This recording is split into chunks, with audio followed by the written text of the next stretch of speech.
Hey, I'm Marcus. And I'm Nick. We are working class nerds. Cue the intro.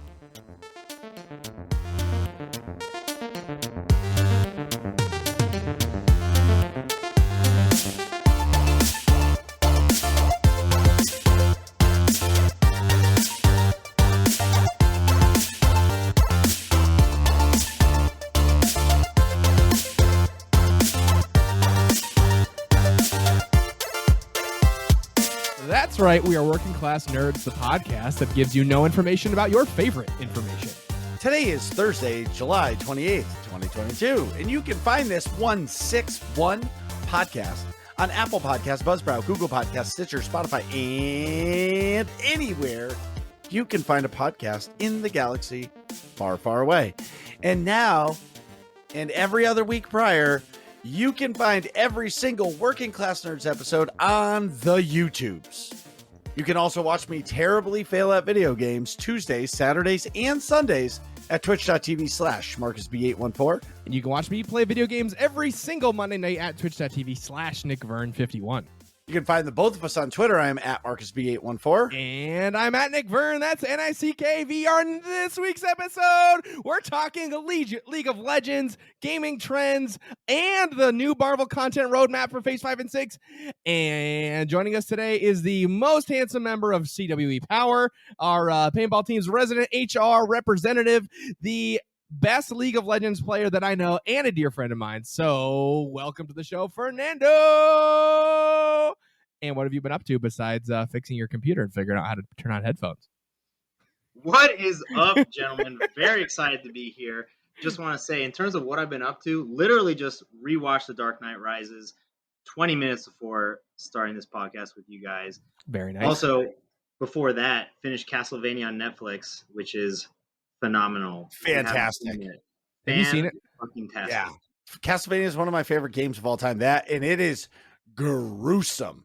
Yeah. Like, and it just goes to show how fucked up like the Catholic Church was way back in the day. And I shouldn't even say the Catholic Church, like the Christian Church, like way back in the day. And I know it's mostly like legend, but like it's fucked up. Like the priests hold everything like over people's heads, and like it's fucked up. And that anime, like that would probably be the only anime I really like, because like Dragon Ball Z's whack. Yes, oh my God. Yes, Hazel. Yes, Nick. There's I'm the kidding. door. But like, I'm pointing. Exactly. There's the door. Just leave. I mean, I'm shaking my head a little bit, but I understand because anime is not for everyone. Castlevania, though, great job. I think they do such a good job in terms of gruesome storytelling, character development. It's so good. I even tried getting my dad to watch it, and he was like, I don't know. And I'm like, you just got to make it past the first few episodes where it develops. But, man, it is so good. And I know the games are legendary. I haven't played them, but I know the story. The characters are super interesting in the show, and the fight scenes are really well done, especially for just like an animated style show, which is why it caught my attention. But I will say, definitely not a show to watch on an airplane, which is what I would do, like traveling. You know how you like download Netflix episodes? Yeah. You just see like someone, like a character just get flat out like murdered, you know what I mean, like brutally. And next thing you know, there's like a kid on the aisle next to you, and you're like, oh God. Just staring at your phone. I hope they're not staring at my phone while I'm watching this show. Yeah, you didn't have to worry about that with me on the flight to Dallas, that's for sure. But well, it's just out cold. I would be watching. But anyway, but is Dark Knight you got a sample before the show? Yeah. Dark Knight Rises, is that the one with Liam Neeson? And that's like the beginning story? No, that's just it's the last one. It's still Christian Bale, but it's the one with Bane. Yeah. So Tom Hardy, who's Bane, and then they ruined darkness. Yeah, you merely adopted it. That movie ruined movie theaters for my wife and every other scared woman on the planet, or dude. What do you mean? Yeah, I actually believe it or not. What were you gonna say? Well, because they got shot up in a movie theater. Yeah, and I was gonna say I actually lived in Colorado when that happened. And it was fun, and I believe, funnily enough, at the time, like I knew people who were going to go to the midnight release of that. And next day you're waking up, going to go to school, and you're like, just kidding. Glad we didn't go. Yeah. And ever since then, same thing. I remember my sister wanted to go to like a midnight release of another movie. I can't remember which one, and my parents were like, absolutely not. So it's tough, but it's a great movie. I like to watch it. The score is really really good. I watched Inception as well a few days ago, just because like Hans Zimmer does a great job. Storytelling is fantastic in all these movies. I Yeah. love it. I really That's enjoyed why. everything Christopher Nolan did Yeah, before pre what's the war movie? About Dunkirk. Dunkirk. Pre Dunkirk. I'm realizing my dislike for Dunkirk has a lot to do with the theater I watched it in, but when I saw Dunkirk in theaters like opening day or like opening week, and the bass was so loud in the theater. I watched it on an IMAX theater thinking it's going to be epic. Mm. And the bass is so loud I couldn't hear any of the dialogue the entire movie. Like the subwoofer was just wah, the whole movie. That's all I could Yeah, hear was the subwoofer. So I was like definitely I heard none of the dialogue, like zero. it was a good movie. I just think like it was one of those movies that everyone hyped it up because the score is great, cinematography is beautiful, but then when you get down to the nitty gritty, you're like, wow, this is a really slow movie. So slow, and they just keep showing the same shit over and over. It's like, okay, Yeah, I get it. The there's plane no crashes actual by the shot. ship. The plane crashes by the ship again, and the plane crashes by the ship again. It's like, okay, I get that you're trying to show these different angles of the same shit happening, but like, stop showing the ship. The plane crashed for 3 minutes each time you show it. I don't know. I Yeah, didn't like no, Dunkirk. I've I never agree. seen the movie. Yeah, It's okay. It's okay. It's just okay. You're not Good missing a lot. movie. It's like there's like movies that I see that I'm like, wow, this is a good movie. I'm glad I watched it. I never have to see it again. Yeah, know? definitely. Because it's like you're like, I did it and I can talk about it, but I don't need to like invest myself into it. Not like, other movie series and stuff like that. Yeah, I'm trying to think of the last movie that I regretted watching. I can't even think of it. Like, even like my kids' movies, I dig. You know what I'm saying? Like, they're dope because they put like adult innuendos in them. Shrek. Oh yeah. Well, Shrek's got a like lot. what movie did we just watch? Sing 2. Shit was funny. Yeah. That's a You good know what I movie. mean? Well, Fernando watches all the animated ones. He loves Encanto. yeah. Fernando's seen Encanto like 17 times, even though he's not Okay. Colombian. We can't talk about Bruno, bro. What are you talking about? There's two types of people in this world. Somebody who makes a joke like Marcus did that like goes with the movie, and then someone who's like Burns, like he just likes the Disney movie because he's Latino. But you Yeah. know what? It's fine. Dude, I Well, don't. no. Well, so I'm actually gonna say this. Like, the cool thing about Disney movies or like those movies are, Yeah. I like it because I'm not Latino at all, Obviously, right? Marcus is as And, white like- as copy paper. Exactly. And so am I. But- Right. But what I'm saying is like when you watch that, it like kind of lets you into a little bit of their culture. So like when I'm going to give an example. I had friends that were Portuguese or Italian or even the Greeks, right? And Yeah. when you hang out with them, you can see the differences of them. You know what I mean? Yeah, Like the difference I in had a culture. friend that was Brazilian, Yeah. and when you go to their house, Brazilians, they just scream at the top of their lungs. Like there's no like shh, like talking like normal people. Like Everything indoor is screaming. voices? I'm like, and of course I don't understand what they're saying. And I would say to my friend, I'm like, dude, are your parents pissed? No, it's just the way we talk. I'm like, Jesus Christ. This is like, do you sleep? He's like, yeah, why? And like, whenever, like, and then at your house, if somebody's screaming at the top of the lungs, you're like, shh, my buddy's sleeping. They don't fucking wake up because they're used to the yelling. You know what I mean? Right. So, like, what I'm trying to say is, like, I feel like Encanto brought me into that culture, and like, I think it's dope. But like, for me now, like, everybody looks at everything else. I fucking look at the architecture, and like, what I liked about it is the house was alive and like kind of like did stuff. And because I have that's what you do. I have a lot to do with houses. So like, yeah. But anyway. Well, I mean, at Moana. Look at Moana. Yeah. I mean, Like, the thing is, like, on that note too, of like the house, right? Growing up, it's such a thing with like Latino families that people just show up and they're all about like the home. Like, you are thinking about the people you're with, but you're also thinking about the environment you're in, right? Like, I can still recall, because I'm from Puerto Rico, literally born there. I speak Spanish. I know I sound white as fuck.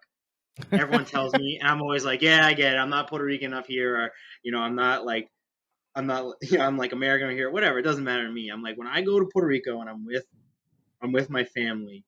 We just remember my grandma's house and how it's like you notice all the things changing, but you still just appreciate like that comforting feeling of going to that home, of being with the people and a good time. Like I always tell people, I'm like, you want to have a good time. Talking about even going back to like what you were saying about people being loud. I'm like, my girlfriend learned fast that my family is in your face. We're loud, we're crazy, and we have a good time. Like the drinking, the partying, the talking, everything. Like she was talking to me about how one time playing board games with her family was like, yeah, we're pretty intense. And I was like, you have no idea. And then she played Settlers of Catan with my family. And with her family, like, board games, it's like, people ask questions. You still play. It's a good time. My family, every move that was made, you have my siblings going into like a fucking, like, they're writing basically like a discussion about why that is a bad decision and basically questioning every single thing you could think of. And you're sitting there, my girlfriend's looking at me like, oh my God, this is so intense. I'm like, oh, this is just like a normal day, Your siblings questioning your move. You get into a fight. Your brother's blood pressure skyrockets when you're playing Settlers or Risk. And you get into this huge argument. And then at the end of the day, you're like, all right, love you. And you go to bed and you wake up and that's how you do it. You know what I mean? Like you're just surrounded by this like intense energy, which is also why like in the morning, I would say I'm a huge morning person. And my girlfriend's just like, wow, you're so energetic and you have so much energy. Oh my and God. You don't drink coffee. And I'm like, yeah, what do you mean? You don't drink coffee? No, I don't. That is weird in your culture too. It is weird. It is 100% weird. That is just a Fernando thing. That's not a Latino thing. Oh, 100%. It's just like if I drank coffee, I would be more obnoxious than I already am. You know what I'm saying? Yes. Yeah. It was evident when your girlfriend brought us to the airport at like 3:30 in the morning to go to Dallas. That like I was awake, Jacob was awake, Zach is always silent, but like, and we were like pretty pumped up because we're going on a trip, and Catherine was like driving us to the airport. It's like, oh, she's not a morning person. I was like extra thankful. I'm like, thank you for everything. It's like, I'll make sure Jacob. Well, at least I can recognize, like, to read the room sometimes. Like I'll talk, but then I'll be like, okay, this guy's not interacting. He's tired. I'll leave him alone for a little bit. That's why, like, on the plane when you took your like medication for like motion sickness. I was like, all right, I'm not going to bother this guy. He's asleep next to me. Best plain wombo combo dynamic duo you can ask for. Because dude, I was like zombified and then out like a light. I was like in a coma for 3 hours. I woke you up like 20 minutes before the plane landed. Just be like, hey, Vern, plane's landing. And you were like, all right, I'm up. And that was it. It was perfect. It's like the smooth transition. It's like a light switch. Exactly. I'm off, and we're here. Okay, back on. But apart from the movies I've been watching and the shows, in terms of like games, what other show did you just finish? I just finished Loki, actually. Hey-o, let's go. I like that show. I know I'm a little behind. That's okay. I knew it was important for discussions about Marvel phases. And I watched it, and I have to say it was super, super well done. I think it went into a lot of directions that probably weren't extremely predictable unless, you probably are a deep comic book fan. And that's what I like. I like shows that kind of keep you on your toes, make you kind of guess. And if you're wrong, it's a little more exciting when you're wrong because then you're just really surprised about where the plot takes you, which is what I liked about Loki, especially with the ending. Yeah, I feel like episode 4, it redirected you big time. Like episode 3 was like, oh shit, all these people are variants.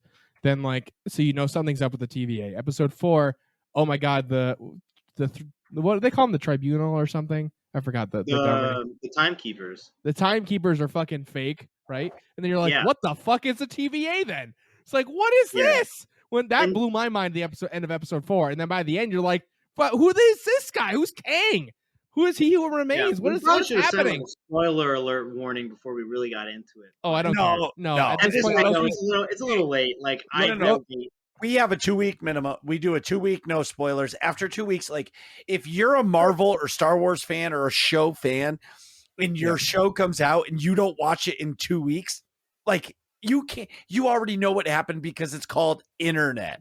You know what I Yeah. mean? Like, Yeah. you can only stay away from the internet so long to spoil something. Mhm. Like, I'll take a week to start a show, and like I'll see one image, and it's something that like isn't like a whoa moment in a show, but it's like it gets your mind thinking like, well, what's going on there? And like takes you away from it. So like after 2 weeks, no spoiler tags are needed. That's fair. That's fair. Because like if it matters that much to you to not get spoiled, you would have seen it already. It's like Andrew Schultz saying, if his special was on Netflix, everybody would be like, oh, I'll get to it. Instead, he makes it an instant premiere show and a countdown to it, and fucking 600,000 people watch it. Yeah, I'll get to that in my week for sure. Yeah. Well, I mean that, and so with Loki, I have to say I was really surprised that I had no spoilers for it because it was really good. I literally had no idea what was going to happen. And I know it came out a year ago, and I don't know how I dodged those spoilers, but I knew it was good. Yeah. The other show, I kind of had some spoilers, but I still was surprised with Stranger Things, which I just finished, like, I want to say a week and a half ago. And that, the writing and the pace, character development, the whole thing of that show took me back to good Game of Thrones before season 7 and 8. Agreed. 100%. That's some of the best writing I've ever seen. I wouldn't say it was best writing I've ever seen, but I will say it was more like Mount Rushmore, I should say. It was like it's transitioned from like the little kids from season 1 to like, all right, even though obviously they look way older because somehow you go from looking like an 8th grader, and then in one summer you now look like you're entering freshman year of college, even though they're only freshman years in high school. It's fine. Yeah. But just everything that happened, it was really good. I think it took the show in a different direction to what it started off as, and I think they did a great job again with the character development, the stories. Like, there was a hook every single episode, I would say, like something that just made you want to keep watching. And have that's you seen WandaVision? I have not actually seen WandaVision. Oh my god! So between WandaVision and Loki, it's fine. If I was gonna bully Fernando into watching one of them in a week, I was like, so that we could talk about Phase 5 and 6 stuff. And like he would understand what was happening. I would figured Loki was better, and I think that's true because like WandaVision is important. I already know some spoilers about stuff, so especially for like what happens in the movie whose T-shirt I'm wearing right now, Doctor Strange and the Multiverse of Madness. This movie, Doctor Strange and the Multiverse of Madness, is basically a sequel to WandaVision. So it's like a continuation of WandaVision's story, and that's what I heard. And but like the larger MCU of like what's happening is a direct result of what happens in Loki. So if we're talking about Phase 5 and 6, I wanted Fernando to know what happens in Loki, especially with like that He Who Remains, the guy at the end. That's Kang the Conqueror is his name in the comics. So like I'll talk about that when we get to the Marvel stuff, but yeah, so like I thought that was most important for you to like have a handle on and like not get spoiled, right? Because I mean, I'm glad you didn't, because that journey through Loki of being like not knowing anything about the TVA, and to your point, Fernando, like you were saying, maybe comics folks kind of saw this coming. That's not how it happens in the comics at all. So like He Who Remains, they meet him in a different way completely. Loki's not involved at all. That whole story is new. Yes. So Kang the Conqueror is obviously a character and like is involved in the multiverse and stuff. But how that happens is completely a new story. So like people who are familiar with the comics, like me or Marcus, like we had no idea what the fuck was happening too. Like the same way you were like what is going on? It's the same. All of us were like that. That's why that show's awesome. I just also want to put it on the record. I thought Sylvie was pretty hot. Oh yeah. And I thought it was funny that Loki basically fell in love with Loki.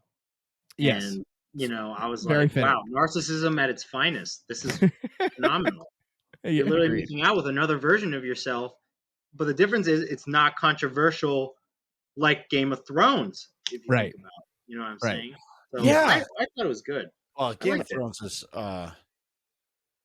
Marcus didn't get into it, but... I'm not a big fan of Game of Thrones. What? He's just not... He doesn't like a fantasy. I'm not a knight in shining armor kind of guy at all. You're a sci-fi guy, which I can understand, but it's still... Does that mean you don't like Lord of the Rings? He does, but not as much. Like I'm a You know? Star Wars guy or like Battlestar Galactica or like Destiny guy. Like I like sci-fi. Like Lord of the Rings is fucking awesome. And I don't give a shit how many times I watch Return of the King. I am crying at the celebration of Gondor, right? Like I'm Yeah. crying. Like there it's lights out. Me too, man. I legit cried. And Like yeah, at, like, and when when they're Schmeagol getting falls on in the the boat. fucking yeah, and when Schmeagol falls in the mountain, I laugh and say, "Rip that guy." You know what I mean? Oh, Like, it's like for my family, it's funny because with the way Return of the King ended, we've watched. It's like a Christmas tradition where we watch Lord of the Rings, like all the movies, over a few days. Oh, And that's awesome. when we get to Return of the King, it's always like, and that's potential ending number one, and then it just like keeps going. You're like, potential ending number two, because there's so many scenes at the end where they're like, you could just end it there, and you're like, all right, it was a great movie, and they just I keep know. going and And going. they like wrap more things up and they wrap more Yeah. things. And it's like you could have ended. Yeah, I know what you mean. Oh, it's I really want to do a maybe this winter. I want to sit down and do an actual. So I have the director's cut of all 3 movies, which is like an hour longer for each one. So they're like almost 4 hours each one. Wait, is that not the ones you normally watch? No, that's what I watch now for sure. Oh, That's the only thing I watch.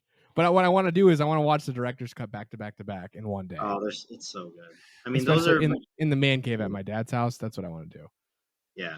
No, Just those take are those movies. If they ever tried to remake them, I think those are like the few movies that if they tried to remake them, it would be like Yeah, an they actual can't. uproar from the public, get that shut down. There's absolutely no need for it because they still to this day hold up incredibly well. Dude, because all the effects important CGI is practical effects. So Yeah. like all We the don't even it's talk all about the Hobbit though. Hobbit, you know that no that Hobbit's can just trash. no, that that's can not what waste away. yeah. But That can Because- waste away and disappear. But The Lord of Yeah. the Rings is good because it's classic and it makes sense and it was epic. They didn't cut any corners. Each story is fleshed out. Like clearly they didn't show the guy eating an apple. They might have skipped over that and just showed him walking down the path. Right. You know what I mean? Like Right. that's fine. But each movie was epic in its own way. And there was no corners cut. Just like I'm praying that Amazon doesn't fuck up the Ring of Power because like I am really looking forward to that. And honestly, yeah, like I would love to see a new like Lord of the Rings online MMO. And it's unfortunate that it got canceled. There's so many things, like so many games are being canceled. I don't know. But anyway, Lord of the Rings. Awesome. But I'm more of a sci-fi guy. It's okay. Yeah. But watch WandaVision. Like WandaVision is my favorite TV show of all time. Well, I Really? should say, like, the style of show is my favorite of all time. Like, my favorite show of all time is Lost. Interesting. Okay, I've never actually really seen Lost, but I know a lot of people like it. Like, Lost is really good. It's like, slow. It starts slow like most shows, but it's good. If But you it's like like- commit to it. yes, you got to commit. Like, that's a perfect you and your girlfriend or you and your wife watch show. You know what I mean? That's a show that you guys both watch together because, like, you're not going to want to miss the next episode. You're not going to want to watch episode 3 and then she's already on episode 5 and then you're watching episode 3 and she already knows what's happening. Like, there's some fucked up shit that happens in that show, but it's like it's spread out, but over the course of a season. What did I watch? It's like I'm trying to think of what it would be. I don't know, but the show's fantastic. Yeah, I've heard really good things. It's funny you say that because my girlfriend totally was telling me like we should watch Lost together. I'm like, oh, I don't know. Well, if you don't do anything else, and if you watch a lot of content, it's a really good relationship. It's a really good relationship show because there's the guys that are there's going to be a guy in that show that fits your personality and you're going to be like, that's my guy. Where like there was a guy in the show that's a big fat dude like me and he like he's just a happy go lucky guy and like he fits my personality. And then there's like 50 different chicks in it that fit all the girls' different personalities. You know what I mean? So like it just works for people. Yeah, you So, can like, you relate to it attach no matter yourself- who you are, pretty much. Exactly. Yeah. Yeah, I no. getcha. See, that's the thing. I think that there's a lot of interesting TV, especially like with new shows coming out. I feel like the opposite has happened with video games recently. There's stagnation in some games, and it's literally like, all right, what do we do here? Okay, You want Right. to hop on this game with the guys again? Okay, sure. It's not like the same excitement when you're like, all right, boys, Modern Warfare 2 lobby, let's go, line up. Who's ready to know. play? It's now it's like, I guess we have Warzone, or I guess you can do Fortnite or Don't Apex or whatever. ever talk bad about the Modern Warfare 2 lobby. No, he was praising. No, I'm saying he was good. He was praising Modern that's Warfare like 2. Like, That's the excitement. Marcus, Modern Marcus, Warfare 2 I heard it lobbies. a different way. I'm sorry. No. Let me rephrase that. Modern Warfare 2 Don't lobbies. apologize. Marcus didn't have his listening ears on. Okay. Yes, I Modern did. Warfare, I sorry, was I'm the sorry. wrong way. Modern Warfare 2 lobbies is like, I got a test tomorrow or a project due. I don't give a fuck. I'm gonna join with the boys for like 3 or 4 hours. I'm gonna skip that shit. I'm gonna stay up all night as late as I can. We're gonna rip this, and then I'm gonna wake up my mom at 11 o'clock and be like, hey, I forgot I need some supplies for this project. Please help me out. You're the best. I love you. You know what I'm saying? Like, please help me. But Modern Warfare 2 is like awesome. Black Ops, great. Like, it was exciting. And now I feel like they've tried too hard. They haven't put as much actual quality into their products. All these games that are releasing just not as exciting as they used to be. See, I actually disagree. Okay. I think the game, with respect to Call of Duty, I agree with Fernando. But well, go ahead. Hold on. Well, there's other games that are better. I disagree. I think there is plenty of excitement in the Call of Duties. I think there's plenty of exciting in Apex, Fortnite, Star Wars: The Old Republic, but it's like when Modern Warfare 2 and Modern Warfare 1 were out, that was it. Like the only other games you were playing was Sonic the Hedgehog or Elder Scrolls Skyrim or Fallout 3. You know what I mean? Like the quality of games then wasn't like what it is now. Like you have so many options of games to play. So you're spread out. Like I played Destiny 2 and SWTOR. Nick plays single player RPG games plus Call of Duty and stuff, but it's yeah. So how about this? I'll put it in my perspective. When I play Call of Duty with Nick and you guys, or my buddy Brian and his friends, it's like it was back in Modern Warfare 2 days for me because I don't do it a lot. So like an instant nostalgia trip. But if you're playing that game all the time or bouncing from first person shooter to first person shooter, it becomes just normal because there's so many games to play. Yeah, I guess it's just more like the reason why I say that is because like you'll see a lot of remaster this, remake that, right? You have a remaster of Modern Warfare 1, Modern Warfare 2 remasters coming out, World of Warcraft.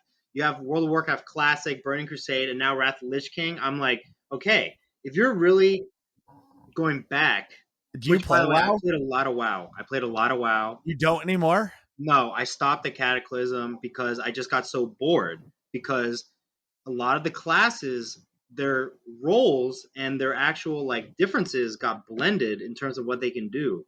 You know what I mean? Like, you haven't played WoW since like 2008. No, so I rejoined again in 2020 because I had some friends who were like, let's play again. And it was still fun, but I still felt like it was not as like hard as it used to be. In my opinion, like for example, WoW, Wrath of the Lich King was the peak in terms of most exciting, most fun, because there was still differentiation. It wasn't too hard where you weren't just grinding all the time for resources or material or mats, excuse me. You still could do the raids, you could still play, there was differentiation, it was exciting. Cataclysm still had a bit of that, but towards the end it started meddling again where they introduced like all these new spells and abilities where it's like, okay, like a rep pally is the same thing as like a rogue, which is the same thing as like shadow priest, because they all have like similar things, and you're just like whoever's actually better in their role probably takes a better spot, but it blends. And I think if you're going backwards with like, again, WoW, vanilla WoW, Burning Crusade, Wrath of the Lich King, and then they're re-releasing them, it's because the people want something that's a little old in terms of the style, but like newer in terms of like, because it's 15 years old. You know what I mean? Just like the Call of Duty. All right. Call of Duty is releasing Modern Warfare 2 again because they're using the same shit engine they were using in 2008. And because they're putting out a game every year, like they're running out of ideas. Yeah. And now what they've done is something that Nick and I said 7 years ago. They should release a Call of Duty every 2 years. Yeah, now they're finally moving to that.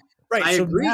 So in my opinion, It might not be the next Call of Duty, the Treyarch one, or maybe it will be. It'll either be the next Treyarch one or the Infinity Ward the after that. Sledgehammer It'll one. be a brand new engine. That's Yeah. I guarantee they're building an engine right now for it. See, Because- that's the thing. I was excited for Battlefield 2042 because I love we all Battlefield 2. Bad Company 2 was almost, I would say, Yes. the pinnacle of FPS. Yes. So with everything, it was fantastic. Then you have Modern Warfare 2, you have Black Ops 1 and 2, which are both good. I think Black Ops 2 is better than Black Ops 1. Yeah, But it's like, agreed. these games were all great. And then suddenly it's just like everything just gets like it's just like a fresh layer of paint over the same thing that they just released for more money, and you're like, Well, it's Yeah. corporate business, right? If they Yeah. make Yeah. a lot of money doing something, they're going to keep doing it until they don't make any money. Right. You know what I mean? And For I mean, a good example of that. I mean, it's even worse than that. I think with respect to Call of Duty, you have after Black Ops 2, you kind of have those years where like you have like jetpacks and exosuits and shit, and you like the game kind of loses its base, right? well, it's because there were games coming out like No, I know, like Titanfall. Titanfall and stuff like that. Titanfall. I wish Yeah, Titanfall could have been such a fantastic game, but they made mistakes. They released it first of all at the wrong time. They released it right around a Call of Duty release, which is like you're not going to beat Call of Duty, so people aren't going to pay attention to that. So that was bad marketing all there. But then I think after that, like NPCs, you don't need NPCs in your online games. Like that ruins it. Well, there's bots in Battlefield. Yeah, I haven't played a Battlefield where that happens because I think that Battlefield sucks. 4, there's bots. I They played don't it fill the when it lobby. was- Yeah. I still played it when it was still, people were still playing it, so I never experienced the bots. And when I played Titanfall with the bots, I was like, dude, this sucks. I played a game called Brink, where no Brink. one That's what that was the other one I was gonna say. Brink had really cool mechanics. You could vault shit. Yeah, Yeah. all the sliding and stuff. It was sick, especially as paintball players, where you do Right. slide and stuff. It's not the But it same didn't level. make it. But it didn't Right. make it. 'Cause Exactly. You can't compare with the big dogs. And then Exactly. and then the next Call of Duty that came out had sliding. Exactly. People were like, dude, And this is vaulting. sick, and it's like, well, let's just go back to Brink, But Right. you would at one point there was a few people played Brink. It was good. You would still get some bots, but then you would enter lobbies where it was just basically like 80 to 90% bots, and you're like, wow, this is not as fun Stupid. because bots are bots. Like they don't have that excitement level to the game that people do, and that's where the problem is. And that's why I think like companies start to look back and they start to look at trends, but they're starting to try and see how can we monetize these things. And like personally, I would play WoW Classic for Wrath of the Lich King again because like again that was like the best time for me. Games that like were fun but still challenging. And now I feel like they're trying to appeal to the common person because technology has become, I would say, more accessible for a lot of people. So they want to make things easier because if you didn't play WoW, like I would argue, if you didn't play WoW at the beginning in vanilla, you got into Burning Crusade or Wrath of the Lich King, which are the expansions after the original, you would be confused or you would be like, wow, this is hard. And then they were like, okay, a lot more people are starting to, computers, gaming, all this stuff. Let's make it more accessible, easier, make it less difficult to understand stuff. And that's where you kind of lose the players who put in a lot of effort into it.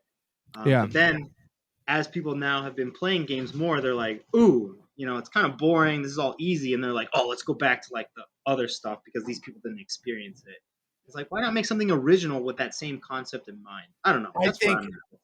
Also, my final thought on this is I think for me, gaming has changed. Maybe it's because I'm old as fuck, but like, you are indeed fossilized. Yep. Go ahead. yes, I know. It's fine. I got gray in the beard. I'm losing my hair. It's fucking fine. Fox, don't let Vern bring you down. All right. No, I don't let them bring me down. I got two awesome kids and they fucking wear me down. So anyway, what I was saying is I think now I like sinking my teeth into a game and not letting it go. Like I don't want a Destiny 2 that comes out every year.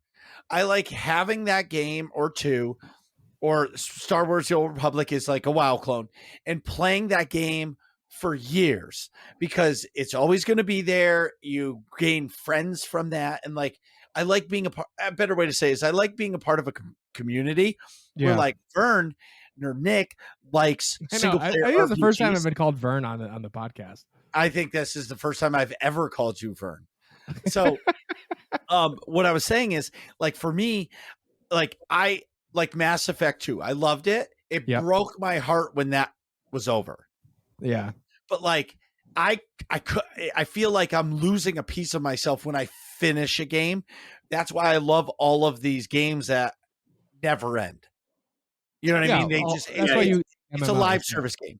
And Absolutely, and that's where, like, honestly, I would be super happy if they made like a Call of Duty MMO. Like, you legit start off as level 1 and it's hard as fuck to level up. And the only way you level up is to use different guns with different kills and make ridiculous challenges. But the game never shuts down. And their skill-based matchmaking keeps the noobs away from the high skill players. You know what I mean? yeah.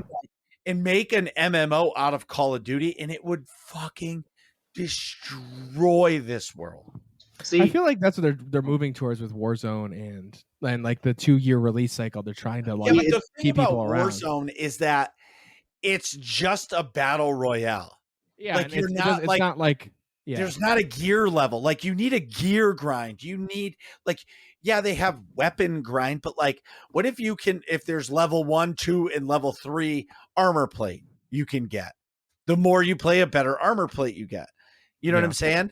And then obviously in ranked, everything is just one level. You know what I mean? I don't know. That's how I feel. See, I just think like you can't do that with Call of Duty because it's based in our world, right? Like, you can't really turn Planet Earth into too much of a fantasy unless you go into like the future. But or you use your like, zombies mode for that. Yeah, that's fair. But the game, like, for example, I would love as an MMO StarCraft. If they had made StarCraft as a type of MMO game with like different races, StarCraft is a game like made by Blizzard. It's a real time, Nick. It's a real time strategy game. The story was amazing. But at the end of the day, a real time strategy game is a typing game. So you can imagine I was terrible at it. Yeah, well, that's what Warcraft developed into World of Warcraft. Oh yeah, yes. So if a StarCraft game would have been, in my opinion, really cool. Yeah. With MMO stuff, you have Terran, Protoss, Zerg, lots of development there, lots of things to do because again, it's fantasy, it's sci-fi. You can change stuff, but Call of Duty is like, we keep going back to the modern, literally, quote me, modern warfare. So people are just it's the modern day. You can't really change stuff too much like that. Well, let's just be really honest right now. They're doing modern warfare to sell copies. They're bringing all of the me's of the world back to gaming. Oh, there's a unicorn on my shirt. Is it a sticker from your daughter? Yes, it's a sticker from. I didn't know it, and I was like just feeling my shirt. I was like, "Oh shit, there's a unicorn on my shirt." Anyway, I just think that they're only bringing carbon. I know. Back. No, I honestly, I really like their masks. I like their packs. I like their jerseys. I like their knee pads, and I will save the 2 products I do not like for in my head because we are sponsored by Carbon. We have a sponsor who supports us. Yes, they support us, and I'm thankful for how they support us, and I will keep my lips shut on that one. I actually see that's a terrible sponsor. You should be able to voice your opinion. You just said, I do privately. Well, no, but you should say it publicly too. Like if you say, "Hey, I like this, I like this, I like this, I like this, I like this, I like this. I don't like the pants and I don't like their pod packs." There's nothing wrong to say with that. Or I don't like their socks or I don't like their knee pads. Like there's something like as a consumer, if I'm going to buy Carbon products, I want to hear what you say because I want to know. Just like if I told you, "Hey, Nick, go buy an AMD GPU." Oh, fuck you. Exactly. That's what I'm saying. Well, just because I'm sponsored by AMD, their processors are awesome. No. Well, no, they're not. But I'm just trying to make my point. Yeah. Like, just because you're sponsored by a company, you should be able to say, "Hey, look I personally don't like their pod packs, or I don't like their pants," and there's nothing wrong with that. Just because you're sponsored by them doesn't mean you have to love every single product. No, that's out true. of 10. If a company has 10 products, if the 8 out of 10 products are good, that means they're rolling an 80% positivity rate. That's pretty good odds. That's very true. I will say, in terms of positivity, their new mask that came out is dope as fuck. That is probably my favorite mask since a ProFlex. I've had a lot of masks. My one gripe is the lens seal that they use. You can get paint in it, and you can get some paint down the lens if you don't clean it frequently. So like if you leave paint on it, sometimes you can get a streak in between the two paints, and your lens is fucked. Other than that, like you wipe that thing with your the lenses with your hand quickly between points, you see out of it fine. It looks smudged when you look at it from the outside, but like when you wipe it with your hand, it looks perfect. It's the lightest mask I've ever worn. It's got like the face part is like super squishy, like a ProFlex. So like you get bounces off the face all the time. Visibility's great. It's like my favorite mask. I think it's my favorite mask I've ever owned. 100%. That's great. Like, they knocked it out of the park with the mask. But yeah perfect. Mask is nice. That's the end of my advertisement.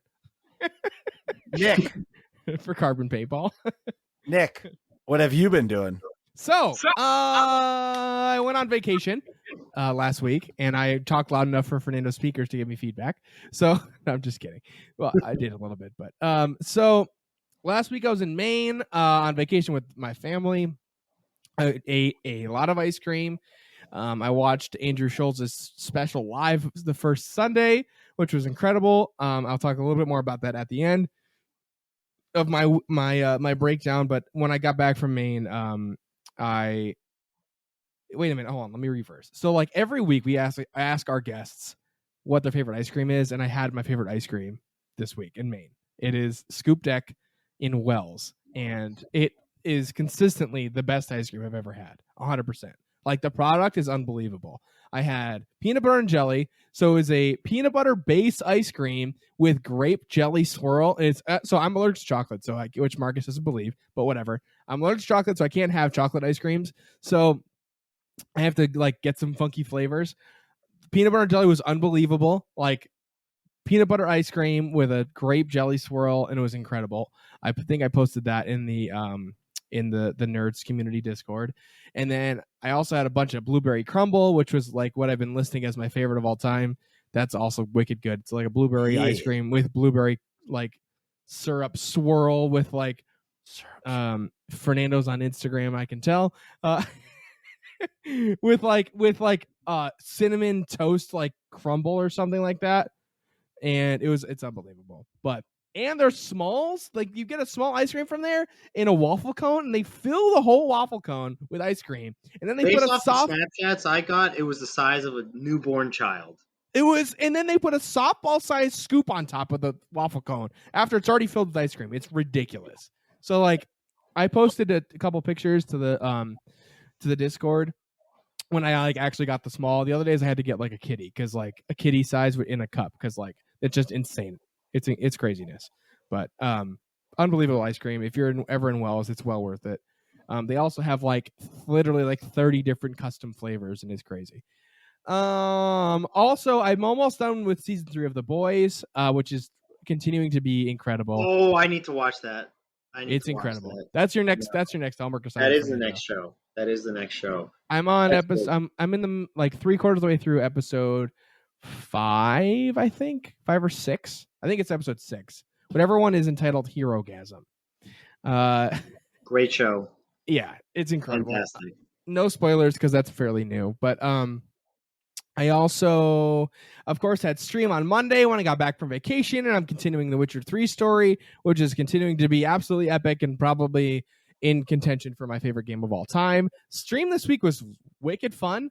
There was a ton of people in there watching, which I'm super appreciative of. Thank you all for watching and coming down. That always makes it way better when I have people interacting and chatting.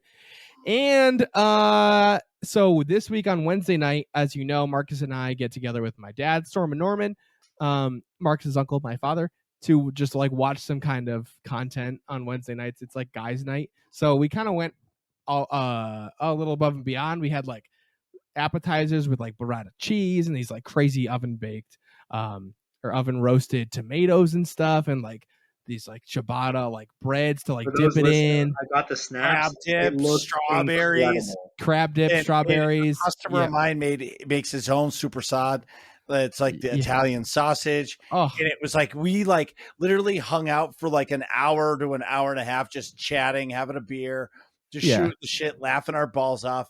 And then yep. So like, okay, so if you're not familiar with comedians, Andrew Schultz, go look him up. Andrew Schultz is one of my favorite comedians of all time. Before I ever watched this special, I'm gonna say disclaimer: if you're easily offended, do not watch this. okay. Yeah, he's funny. Definitely finds that line, looks at it, stares it right in the eye, and goes, let's cross this. Just a little bit. But he is Just very a little. Just a little. Well, yeah, he jumped dude, right over it. he runs the mile. Yeah, But He blows a kiss at the line as he leaps over the top. Well, no, and I agree, but like, but that's my favorite kind of humor. Like, yeah, I that like is my humor. I like I like push the dark envelope. humor. Yeah, I agree. I like the dark humor. He's very funny. Vern has sent me a few clips. He's hilarious. I like when somebody is out of control as a comedian because it's jokes. They don't mean it. Right. Like that's why it's funny, because they say horrific things and that they do not mean, and that's why it's funny. You know, I like humor like that. So, and I'm never offended at all. Yeah, like, me neither. You can say whatever the fuck you want to me. I have thick skin, but like that, especially in comedy, show, in comedy especially. But go ahead. I was laughing so fucking hard last night. And well, I want to talk about you were drinking beers. Like, I literally had one beer. Like, that's it. And that shit was so funny. I was laughing my balls off. Yeah. That was the second time I saw it. So I watched it. So let me explain the background. So Andrew Schultz, wicked funny comedian. He was putting out a special on a quote streamer, but you figure out it's Netflix. So he's putting out a special with Netflix, and how it works is they see your work, they know you're a good comedian, they're going to pay for a special, and it was like a couple $1 million. I think the rumors are like $3 million, and they pay you on the front end. You go shoot it. You know, they'll give you resources to shoot it or whatever, and but they don't know the content until you present it to them after. So because they want to like give you creative freedom or whatever. So he shoots it in like fall 2021. Gives it to Netflix, and they go, "Oh shit, we can't put this out." So like, what happened was Dave Chappelle caught so much flack for his trans jokes on Netflix, on his Netflix specials, that like Netflix as a company became sensitive to like public backlash. So like, well, understandable, right? I get it. That's a lot of heat. And I will say this about like the Dave Chappelle thing. Like, I watched that. I didn't even find that special funny. It was almost like he was preaching. Yeah. Right. Like, I didn't enjoy that special. Like, if you're gonna make jokes, you make jokes. But like preaching about something, like he was like talking to people, but it wasn't funny. You know what I mean? Yeah. So because of that backlash from that, and like whatever, I don't care. But Netflix was like scared of something out that might have been a little controversial. Right. And Andrew Schultz was like, so Andrew Schultz filmed it and recorded it in the fall.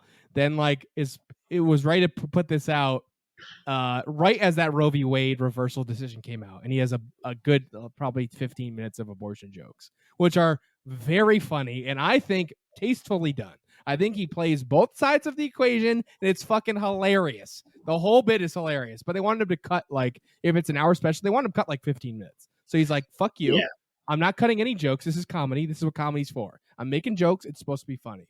So but he has definitely skyrocketed out of like, you know, recently with these specials and stuff, out of like popularity and all that stuff.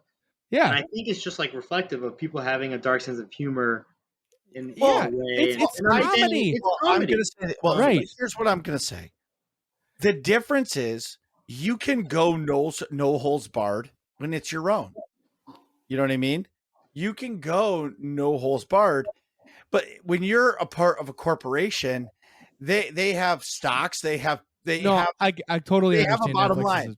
And yeah. if they don't, if Netflix doesn't want those type of jokes, I get it. Like, I'm completely fine with it. You know what I mean? Like, if that's the way you want to do your comedy, okay.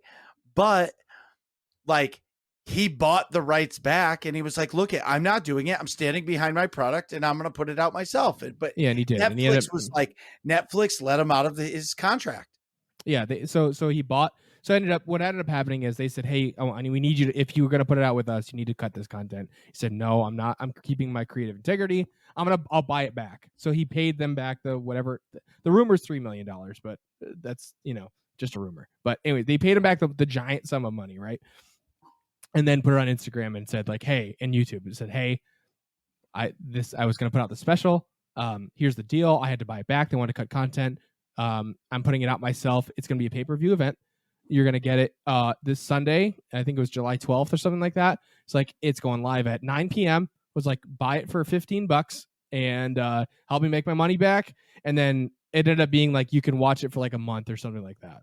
So I bought it. So I like Andrew Schultz. So I saw this post. So I was like, fuck yeah, I'll buy it. It's like, I personally, I don't like censoring comedy ever. Like, it's supposed to be funny. If it's terrible, people won't watch it. You know what I mean? But so I like Andrew Schultz anyway, paid it, watched it on vacation. It was hilarious. It was one of my favorite comedy specials of all time, probably my top 3 of all time. And then like went on vacation, came back, and this Wednesday I knew my dad and Marcus would like it. So I was like, so that's what we're watching. So I played the replay for them and they absolutely loved it. So you basically used your family, lured them in with snacks, and put on a comedy show you wanted to see. Oh, I already saw using it. them as a scapegoat, again, with snacks to make sure that they want to watch it. No, it's cool. It's cool, Vern. Yeah, snacks and alcohol can get you. It's very motivating. It's how I lure him in to see movies too. It was fucking funny. No, it was really funny. No, he's great. He's really good. I enjoyed it. But that's a high energy comedy show that makes you laugh.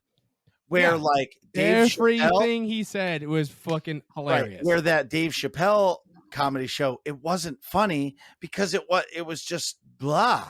Like you weren't fun. It wasn't funny.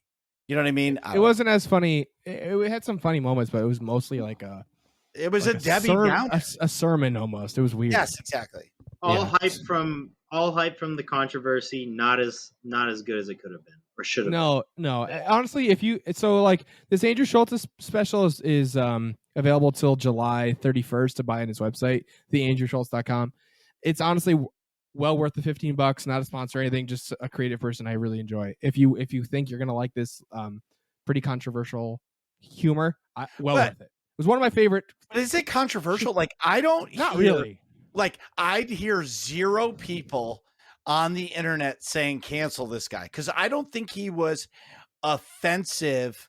No, he's not like I agree. Dave Chappelle is offensive. Yeah.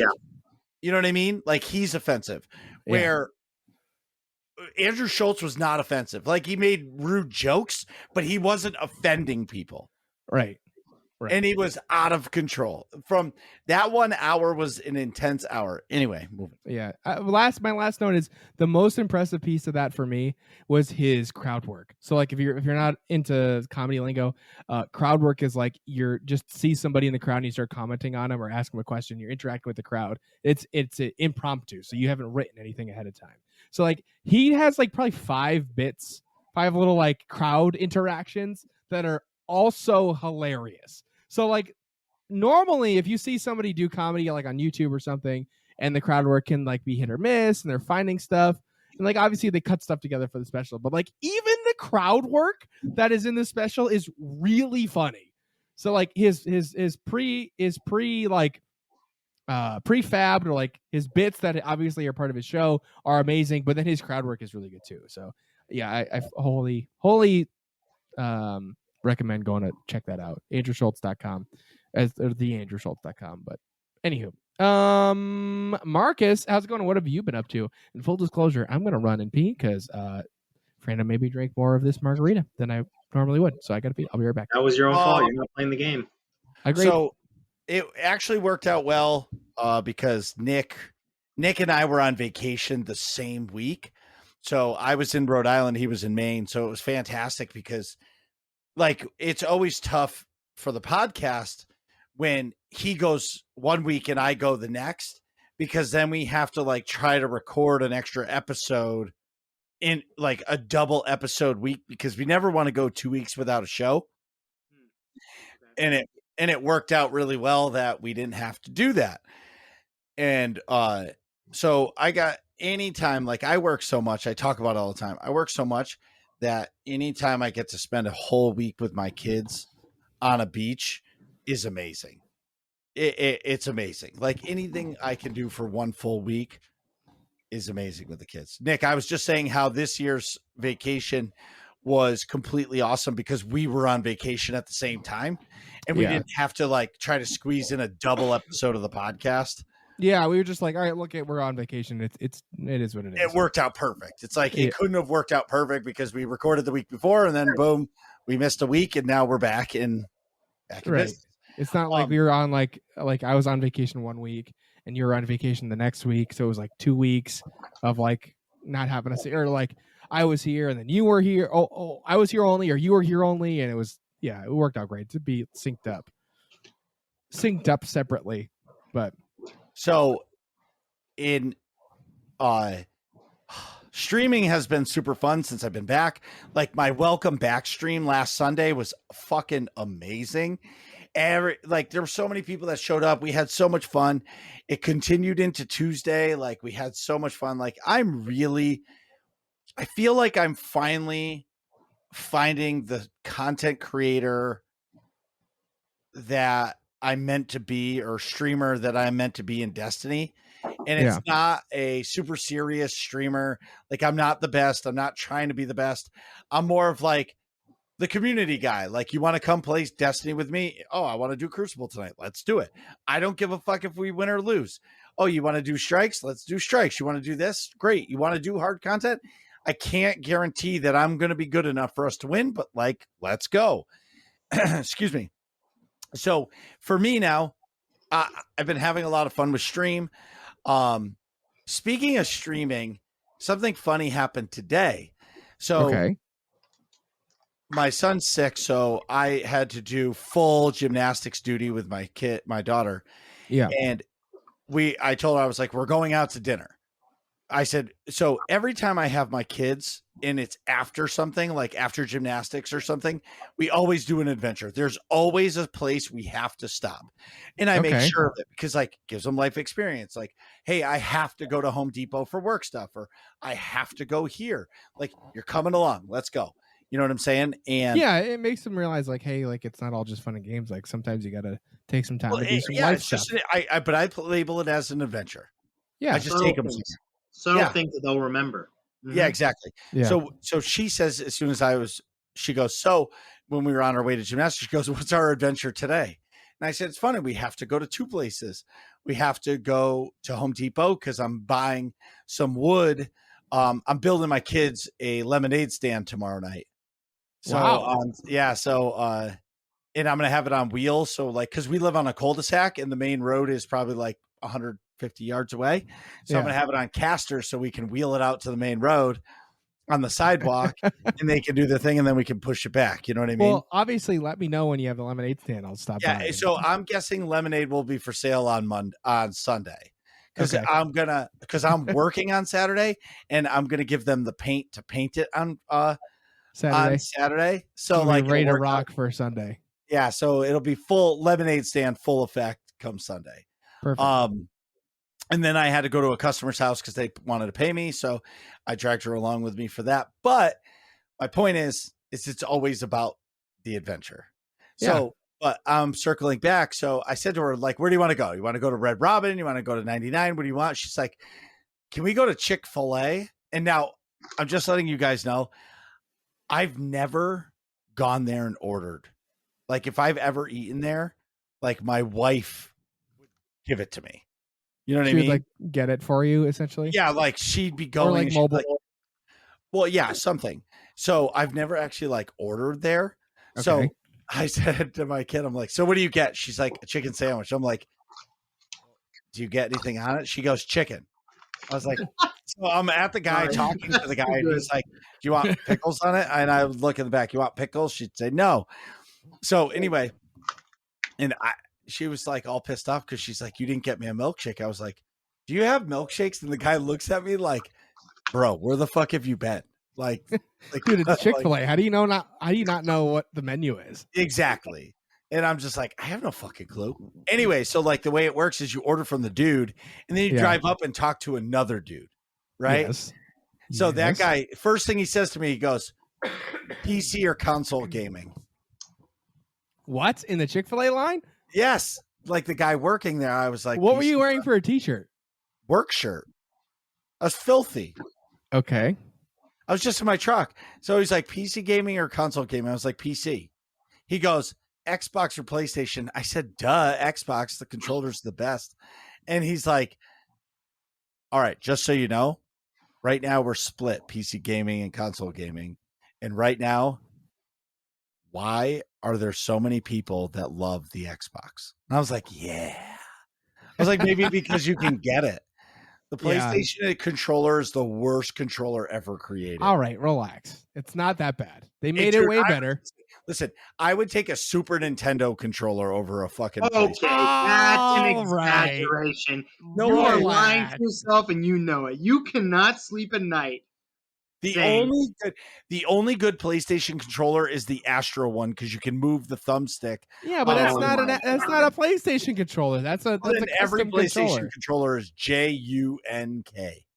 All right. This is just hate. Just hate. Let me clarify. For the record, I do prefer the Xbox controller to the PlayStation, but the PlayStation controller is not that bad. It is like 1A and 1B at this point. Yeah, they've made them pretty similar, I would say.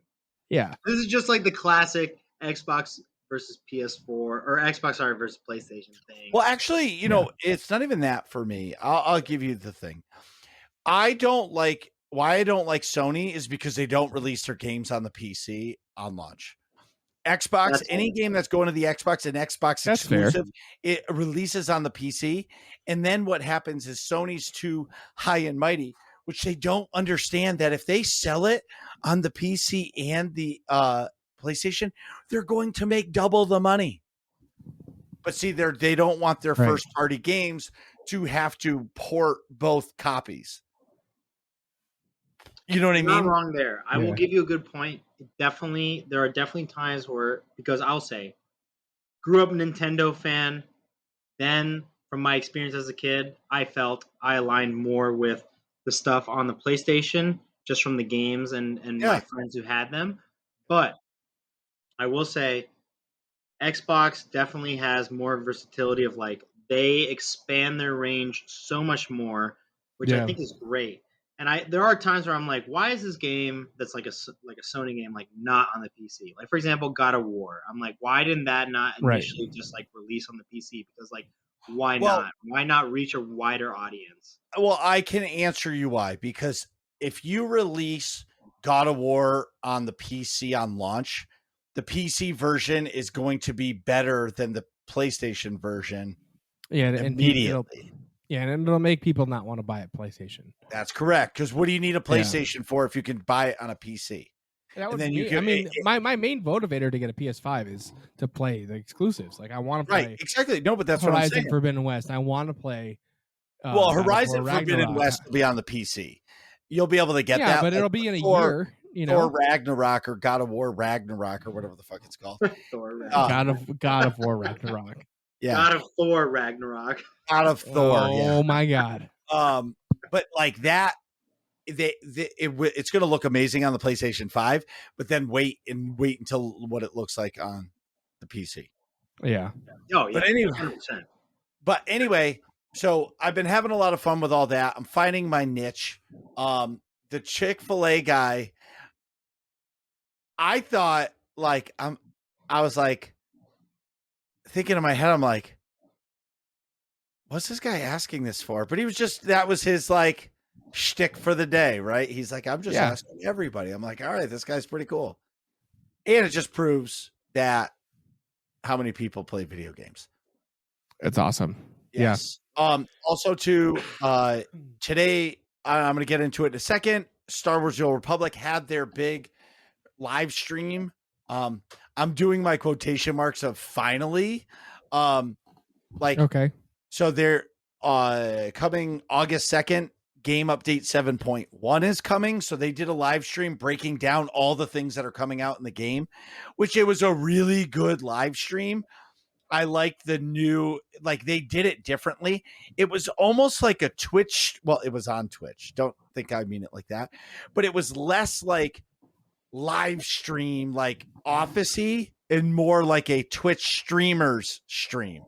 You know what I mean? Like when they were talking, they were in the front and center. And when they like had stuff to discuss, like the PowerPoint was on the screen, but just their bodies were like where like a normal streamer would be in like the screen, like in the bottom right hand corner. So like the quality of the stream was fantastic. They did a great job. They gave everybody a stronghold decoration, which you can redeem by August 8th. Birthday. It's a Darth Malgus wall like poster, and the redeem code is LOTS Malgus, LOTSMALGUS. So you go to the website, get it. Anyway, so what's coming in this game update is the new operation to Fernando. It's a new raid. It's called the R4 Anomaly. They talked about the 4 bosses that are coming. You're going to be able to get a random dropping, like an RNG mount if you beat it in the hardest difficulty, which is veteran mode, for this operation to start. So it's going to be a random chance. So you're going to have to keep doing the operation for the chance to win this mount, which is going to become like the Wings of the Architect or any other mounts that are really hard to get. There's a new daily area of Manan, where that is where the story took place for the expansion or game update. There's going to be new rewards. They're doing a few quality of life changes. I personally believe like the quality of life changes, like the thing they're doing for colorblind, for the people who are colorblind. I think that's awesome. Everything else is just filler to me. It's just filler. Yeah. Like, hey, we can make this really quick in like 3 hours. So let's throw it in the game update. That's how I felt. But the one downside, well, there was a positive and a negative. So Charles, the creative lead writer for BioWare, is leaving the studio as of August 2nd. Charles Boyd, Charles Boyd. So they introduced the new lead writer and another writer, and that was pretty cool. So you kind of like, hey, he's leaving, but we're here too. You know what I mean? Kind of a situation. Yeah, it's not. There's not nobody here. It's the changing of the guard kind of thing. Right. Exactly. Exactly. Right. So he said his goodbyes, but in the live stream, when he said his goodbyes, what was cool about it is he kind of dropped some hints of what's coming soon. And which is cool. Like, I'm happy that they announced what's coming. I wish they were like, hey, coming in 2022, game update 7.2. You know what I mean? Or like before the end of the year, 7.2. Like something more concrete. Yeah. Like that's one thing I was looking for, because they've been talking about game update 7.1 for like 3.5 months. So it's like, yes, you're giving us a live stream of everything that's coming out Tuesday, but we've been discussing this for 3 months. So it's like already old content in my mind. You know what I mean? Yeah, because you've heard about it already. Yeah. But like, hey, but just saying, like, while we were waiting for Fernando to figure out how to turn on a microphone, I logged into SWOTOR and just kept playing. So for me, like, the live stream did me good because I logged into the game. The last thing I'm going to say is this week at Bungie's TWAB, I highlighted a bunch of things, Nick, that I have to read now. Yeah, because like there's some cool things coming that Bungie announced. And as you guys know, I do play both games. So when I care about 2 games, that's it. I'm sure before I move off Star Wars The Old Republic, next Thursday night, Jackie, the community manager for BioWare, is coming on the show. Oh, so yeah. I got to be presentable. Yeah. So that's going to be hard. I'll put on my clip-on tie and everything. We should, dude. My clip-on tie to the Hawaiian shirt. Dude, I'm going to be honest. Hey, we should 100% wear like a suit coat with a tie. I can do that. I'll just wear no pants. Yeah, no pants. Like we're driving in like an X-wing. Like we'll just have the top on. So like that's what people see. Yeah. I think we should totally do that. We'll talk about that more. Vern, you Okay. should consider a haircut too. I don't know. I just got my fucking haircut, you asshole. Anyways, But yeah. So Jackie's coming on the show next week. It's going to be great. We're going to be talking to her about community management. We're going to be talking about the excitement of 7.1. I'm hoping maybe we can maybe squeak in an answer about like an estimated time for 7.2. Oh yeah, we'll be hitting the hard hitting questions. Oh yeah, like Nick and I are not afraid to ask a hard question. I mean, what's the worst case? What's the worst thing that can happen? You know, They can't answer it. right? Like, mean, we're never whatever. offensive, but like we're not afraid to ask something that the community wants. You know what I'm saying? Exactly. Yeah. We're Anyways, here for you. Yeah, exactly. So we got a big, really cool 2 pieces of awesome news from Bungie. So Nick. So this week at Bungie, we're planning a raid date night. Happy solstice, everyone. The bonfire is lit. There is grass in the tower, and Guardians are donning their new armor with the stats and glows to go with it. We hope you are enjoying your time at EAZ this year. That is not a half sentence. That's a whole sentence. So I said that weird. We have been tracking your feedback on what you are liking about the event, changes that aren't feeling good, as well as any improvements you would like to see added. Thanks for sharing your feedback and keep it coming. I love it. I personally love it. Like they give you an event card with basically the challenges you have to do, and it's not on the gear, so you can just click on what it is and you see the get 300 kills with a hand cannon, get 200 kills with a shotgun. You know what I mean? Like there's things that you have to do, which is awesome. Anyways. Yeah. Go ahead, Nick. Sorry. So it says, we've got a busy TWAB planned for you today. Excuse me. As promised, we will be going over the launch date of the next raid and then also talking over some matchmaking changes rolling out in Season 18 and Season 19. So let's get into it. Excuse me. I seem to be... I have the Marcus B814 burping trait equipped. I am not burping. No, I know, but I am. So like you usually do is what I'm trying to say. So raid the date. So coming up in Season 18 will be our second go at bringing a raid out of the Destiny content vault. And this time it's going to be redacted. Sorry, we're saving the reveal of which raid is coming to Destiny 2 for our Destiny 2 showcase on August 23rd. But we wanted to make sure you had time to make any arrangements necessary to be ready on day 1. So request that time off from work, hire a babysitter, but don't skip school, please. Your education is important. Redacted. Raid goes live at 10 a.m. Pacific time, also known as 1 p.m. Atlantic time on August 26th, 2022. Because this will be a raid that many of you are already somewhat familiar with, we will be changing up the world first race a bit, similar to how we did with Vault of Glass. Here is what to expect.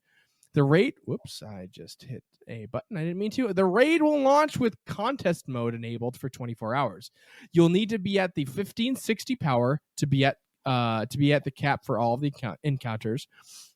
Clearing the raid with contest mode active is the first step to access the new challenge mode in the director and the special triumph for completing all of the challenge triumphs for each encounter.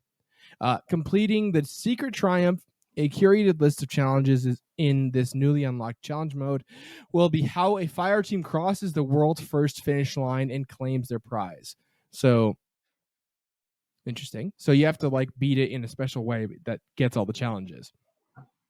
To enforce the triumph requirements in the challenge mode, your team will wipe if you fail the success conditions during any encounter. Wait a minute. If you read up, it says completing the secret triumph. So they're not telling you what that triumph is going to be. So you're going to have to find it. Oh, that's interesting. Clearing the raid with contest mode in the first step is to access the new challenge mode. Okay, so you got to clear the raid in contest mode first, right? And then you unlock challenge mode. And the special triumph for completing all the challenges. Okay. Completing this. Basically, you're going to have to do the raid twice. Yeah. But the second time, you're going to have to do challenges. Like everybody can't die in an encounter or something like that. Yeah, or like everyone has to clear with sidearms only or something. Right, crazy. exactly. Something. Yeah. So Buffalo, Fernando. My right hand. Anyways, back to the ranch. So challenge mode and secret triumph will only be available for the first 24 hours, so make haste if completing it is on your bucket list. The first fire team to do so will be declared the world's first winners, pending a review from our team. If everything checks out, the final 6 members of the winning fire team in the activity will be awarded the coveted raid belts as a monument to their achievements, and good luck. that is amazing. Like they actually make like WWE raid belts. Champion And belts. like 6 people that clear it get the belts. Like discount double check belts. Making double check. So making matches starting in season 18, we will be introducing some changes in how we play matchmaker in the Crucible. This will be the first iteration that is part of a larger plan going through season 19. Our world systems teams are leading the charge on this transition and are here with a big info dump on what to expect. So you want me to go through this or no? No. So basically they are bringing back skill-based matchmaking. Okay. Which they took that. So the biggest streamers and the biggest content creators and the biggest sweats in the game were complaining, I guess. And this is before my time playing the game. Yeah. They were complaining that it took too long. Like they were sick of just playing the best of the best, and they're like, kill deaths, we're getting ruined, blah, blah, blah. So they cried enough, and Bungie took out skill-based matchmaking so they could, like, the best players ever could just go against me, who is terrible, and just own me. Yeah. Anytime I played PvP Destiny, I got destroyed also. But what I read was like Crucible is one of the most popular things in Destiny, and when they did that, it went down to like the only like 5% of the game, the player base played Crucible because they took it out. Because only the top 5% actually enjoys it. Right, exactly. So they're bringing it back, which is, to me, I always say skill-based matchmaking is the best. Yeah. Because like if you're a new player or terrible like me, like I'm going to play terrible people like me. You know what I mean? Right. And I feel like that's what makes your experience better. Just like in Call of Duty, if you're playing with a few friends and everybody we're not too good, like it's fun to just get paired with people who are equal to us.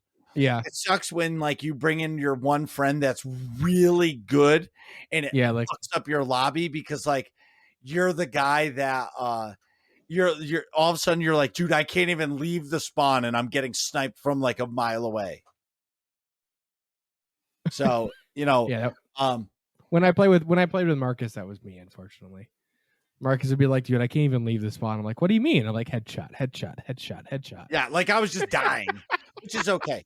But but what's crazy is like when I would play with my friend Al, it was the opposite. Like he was so much better than me that I'm like, dude, I can't do anything. I'm like 2-14 or something crazy.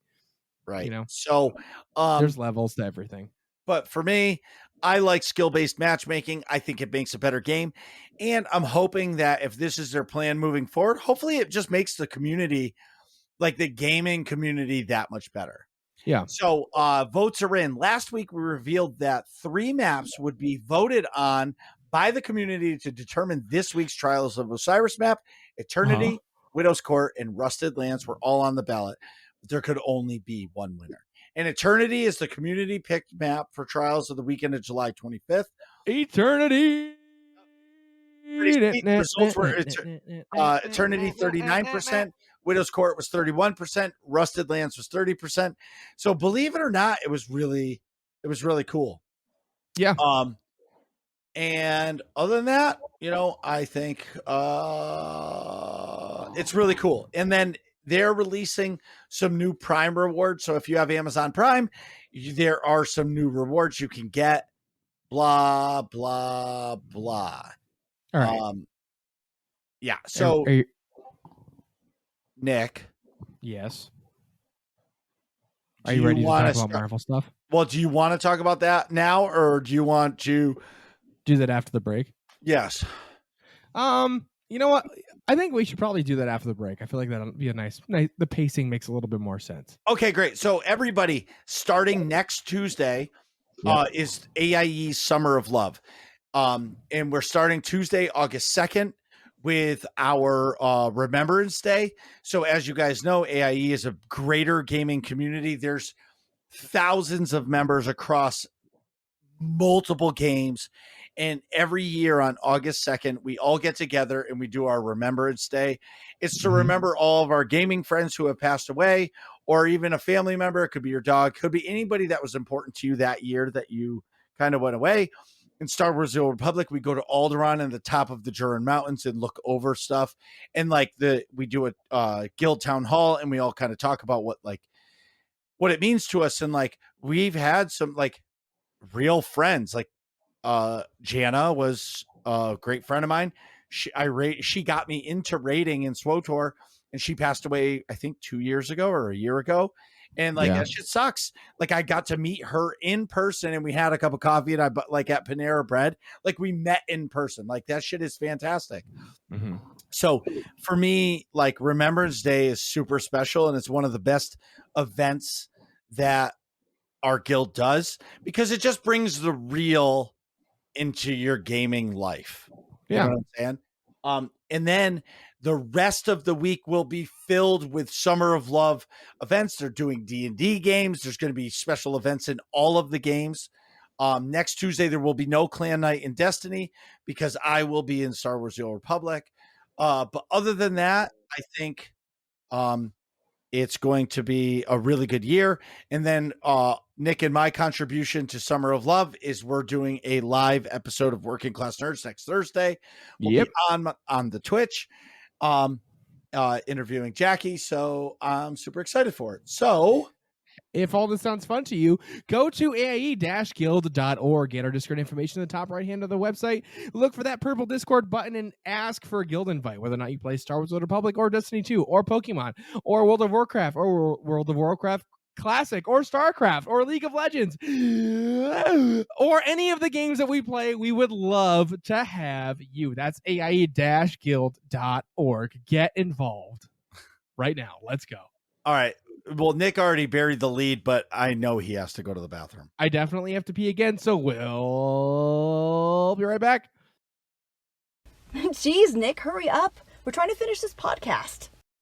And we're back. So today we're talking about the new Marvel content that came out, the Marvel roadmap, if you will. Also talking about League of Legends and other MOBAs and just general gaming trends. And we're, of course, interviewing Fernando. So first things first, let's get into the Marvel content.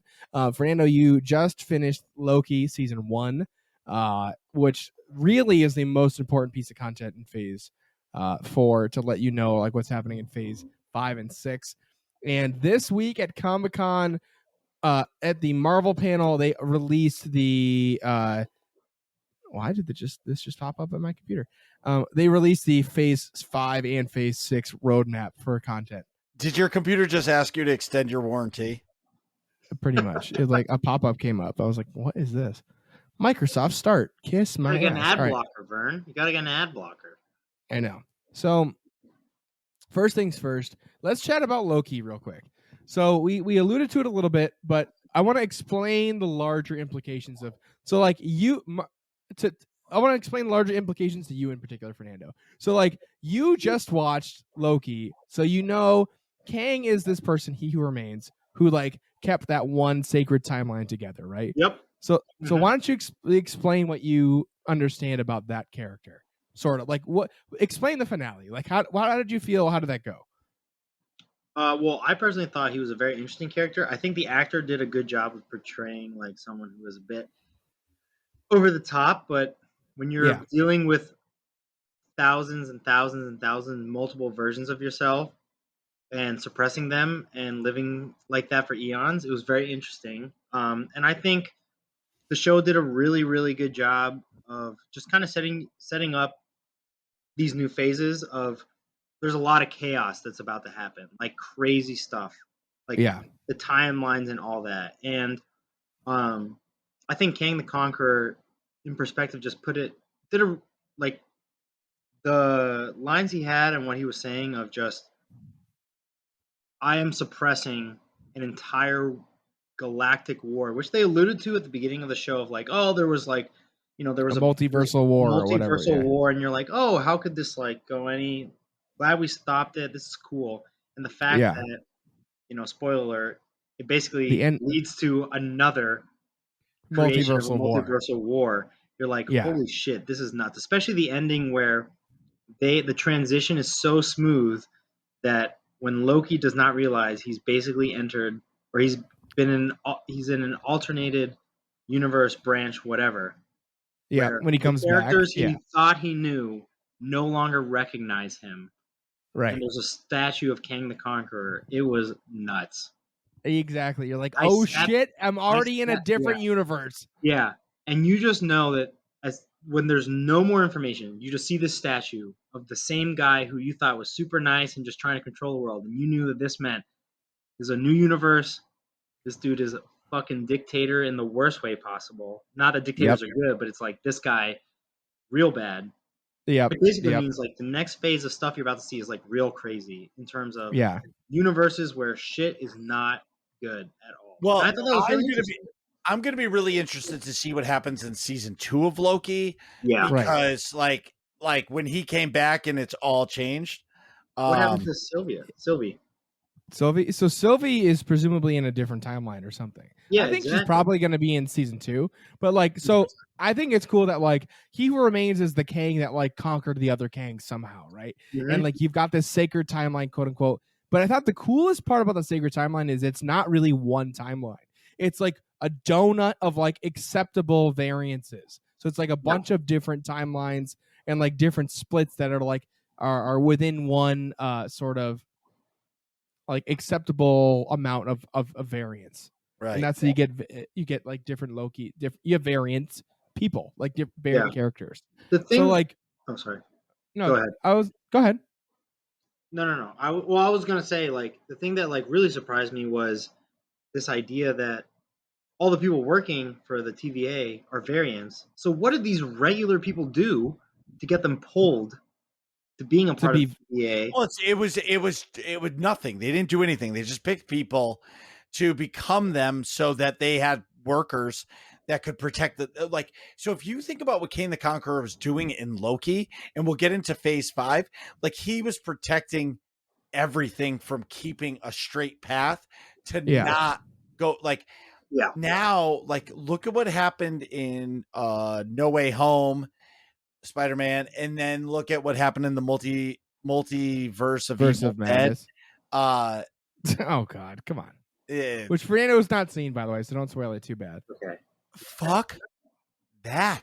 I've seen spoilers. It's if fine. He wants to see it, he would have already. But what I'm saying is, but again, the thing is now you see like how fucked up shit can be.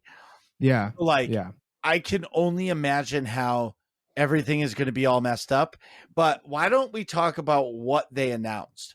Yeah. So in phase 5, they announced that Black Panther Wakanda Forever is going to be the last piece of content in Marvel's phase 4, right? So which comes out, I think, in August. I can't wait to find out who the new Black Panther is. Me too, and I think that they released a trailer for it, and I think it's either I have a crazy theory like that Screen Crush and New Rockstars actually supported that they're gonna revive fuck, I forgot his name. Michael B. Jordan plays the dude. No, that's not Michael B. Jordan. Is that Michael B. Jordan? What's the guy? Killmonger. Thank you. I think Killmonger's coming back. That is Michael B. Jordan. Okay, cool. Michael B. Jordan. Yeah, it's I think they're gonna revive Killmonger. I think Siri's gonna die. Who's like Black Panther's or T'Challa's sister. I think she's gonna die or like go to that ancestral plane and somehow like need to bring back somebody that can like revive Wakanda from like this war. So like let me backtrack a little bit. In the trailer, just to summarize, essentially they introduce these new characters, new race of people, the Atlanteans, and they've got their champion is Namor, something like that, who is the original Aquaman. So actually, Namor came out before Aquaman did for DC Comics, FYI, and he's their champion. And it looks like the Atlanteans are going to war with the Wakandans, and eventually the Atlanteans are going to flood Wakanda. So if I had to guess, the plot's going to be roughly that Siri's going to die or get kidnapped. Then they're going to bring Killmonger back. to be their warmongering champion, so they can actually conquer the Atlanteans and get over this. And I think that would be dope. It's either going to be, because I don't think Siri's going to be Black Panther. No, I'll be surprised if so she either. is. It's not really in her character. She's like a very like tech I think savvy. that would be like a cop out. That would be a little bit of a cop out. Just make Agreed. it so easy, you know? Yeah, because like it's supposed to be like this leadership figure, and Siri's a very cool character and very important. I really hope she doesn't die and like is not in the story, because I think she's awesome. It brings a lot of value to that whole world. But I think it'd be weird for her to be a direct combat person. You know what I mean? Like Killmonger would be cool, and it would be a complex character, because it's kind of an anti-hero, you know? Yeah. But like, and Namor's an anti-hero too. He's not really a good dude at all. And I think that I'm looking forward to this movie. I think it's going to be interesting. But so that's, anyways, Wakanda Forever is going to be the last movie in Phase 4. Then in Phase 5, we've got Ant-Man and the Wasp: Quantumania, which is confirmed to have. I think they showed a closed trailer to just the people at Comic-Con, and Kang is all over it. He's definitely the bad guy, King the Conqueror, which is awesome. Because in the comics, he's got his city of it's not Necropolis, it's like Time Necropolis or something. I think it's just Chronopolis, where he's got like a city in the quantum realm, which is cool. Of like stuff he stole from all different realms of time. That cool. Like he has this cool city, and like you see it in the backdrop of like the first Ant-Man movie. Or Ant-Man and the Wasp, the second Ant-Man movie. So Ant-Man and the Wasp: Quantumania comes out February 17th, 2020. Hold on, I need to zoom in. 2023. 2023. Then you've got a Disney Plus series, Marvel's Secret Invasion, which is cool because that's talking about all the Skrulls, and that's going to be a Disney Plus series. That's going to be spring 2023. So all the Skrulls have been slowly taking over, like replacing people, and that's going to be a much larger issue that feeds into Secret Wars later. So Secret Invasion is talking about the Skrulls. Then May 5th, 2023, you've got Guardians of the Galaxy Volume 3, which I am super fucking stoked about. That's my biggest excitement. That one's going to hopefully is so good, because all the Guardians of the Galaxy so far, like the first and second one, have been pretty the best. Yeah. Guardians of the Galaxy is the best Marvel content in the movie form for me. Like Avengers Endgame, Ultron, all that was great, but like, again, I'm going to go back to like the way my mind is. I like even the way I'd stream. I'm lighthearted. Like that's what's awesome. Like they make you feel, they make you laugh. There's funny shit. There's like that really corny stuff. Like all of it is good. You know what I mean? So, yes, I'm excited. Yeah. I enjoy Guardians of the Galaxy as well. It's not my favorite, but it's probably like top 3 or 5. So then summer 2023, afterwards, we've got the Echo series on Disney Plus. That's probably going to be like a 6 or 10 episode series about Echo, who's a character in Hawkeye that ties into the Daredevil universe as well. Then also summer 2023 is Loki season 2, which obviously we're all super looking forward to. That's probably my top 3 things I'm looking forward to. Top 2. That's my second most thing I'm looking forward to is Loki season 2. Then July 28th, 2023, we've got The Marvels, which is a movie featuring Captain Marvel. I forgot Fate. What's her name from WandaVision? Her best friend there. Agatha. No, not Agatha. She gets the also light powers. So you've got Miss Marvel, Captain Marvel, and Photon. Thank you. Photon is going to be in that movie, which is pretty epic. And then that's July 28th, 2023. Then fast forwarding to the fall, you've got a movie on November 3rd, 2023. It's Blade, which is alluded to at the end of Eternals. Yes. Which is fucking Blade. New Blade, which is dope. I forgot the name of the guy that's playing it, but he played Remy in House of Cards. Remember House of Cards, Marcus? I think his name is Mahershala Ali. Mahershala Ali, something like that. Yes, he's an awesome fucking actor. He's got the post-credit scene in Eternals alludes to him, and that's fucking dope.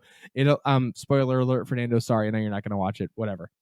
Suck less. Watch it sooner. So like, you're gonna that leads to there's a team up it's gonna happen with like Blade, Moon Knight, the Black Knight, which is gonna be the Kit Harington's character from Eternals, when he gets that blade. It's a bunch of different characters, and I think in the comics, what's that Nick Cage movie where he's got the flaming skull head? Ghost Rider? Ghost Rider. Ghost Rider. I think Ghost Rider's in that team up too. But like, which I don't know if they're gonna do that. I'm just saying. But that's a cool like evil fighting team. Like they fight vampires and werewolves and shit. It's awesome.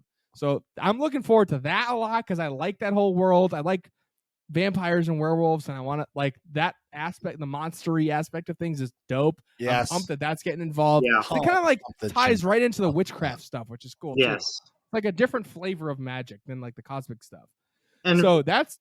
Oh, go ahead, Fernando. I was gonna say, if the quality of what they've been doing with the other Marvel stuff is really good, then I think if they kind of enter this new realm, like you said, of like the witchcraft, like the darker stuff, I think it'll be really entertaining. And Blade yeah.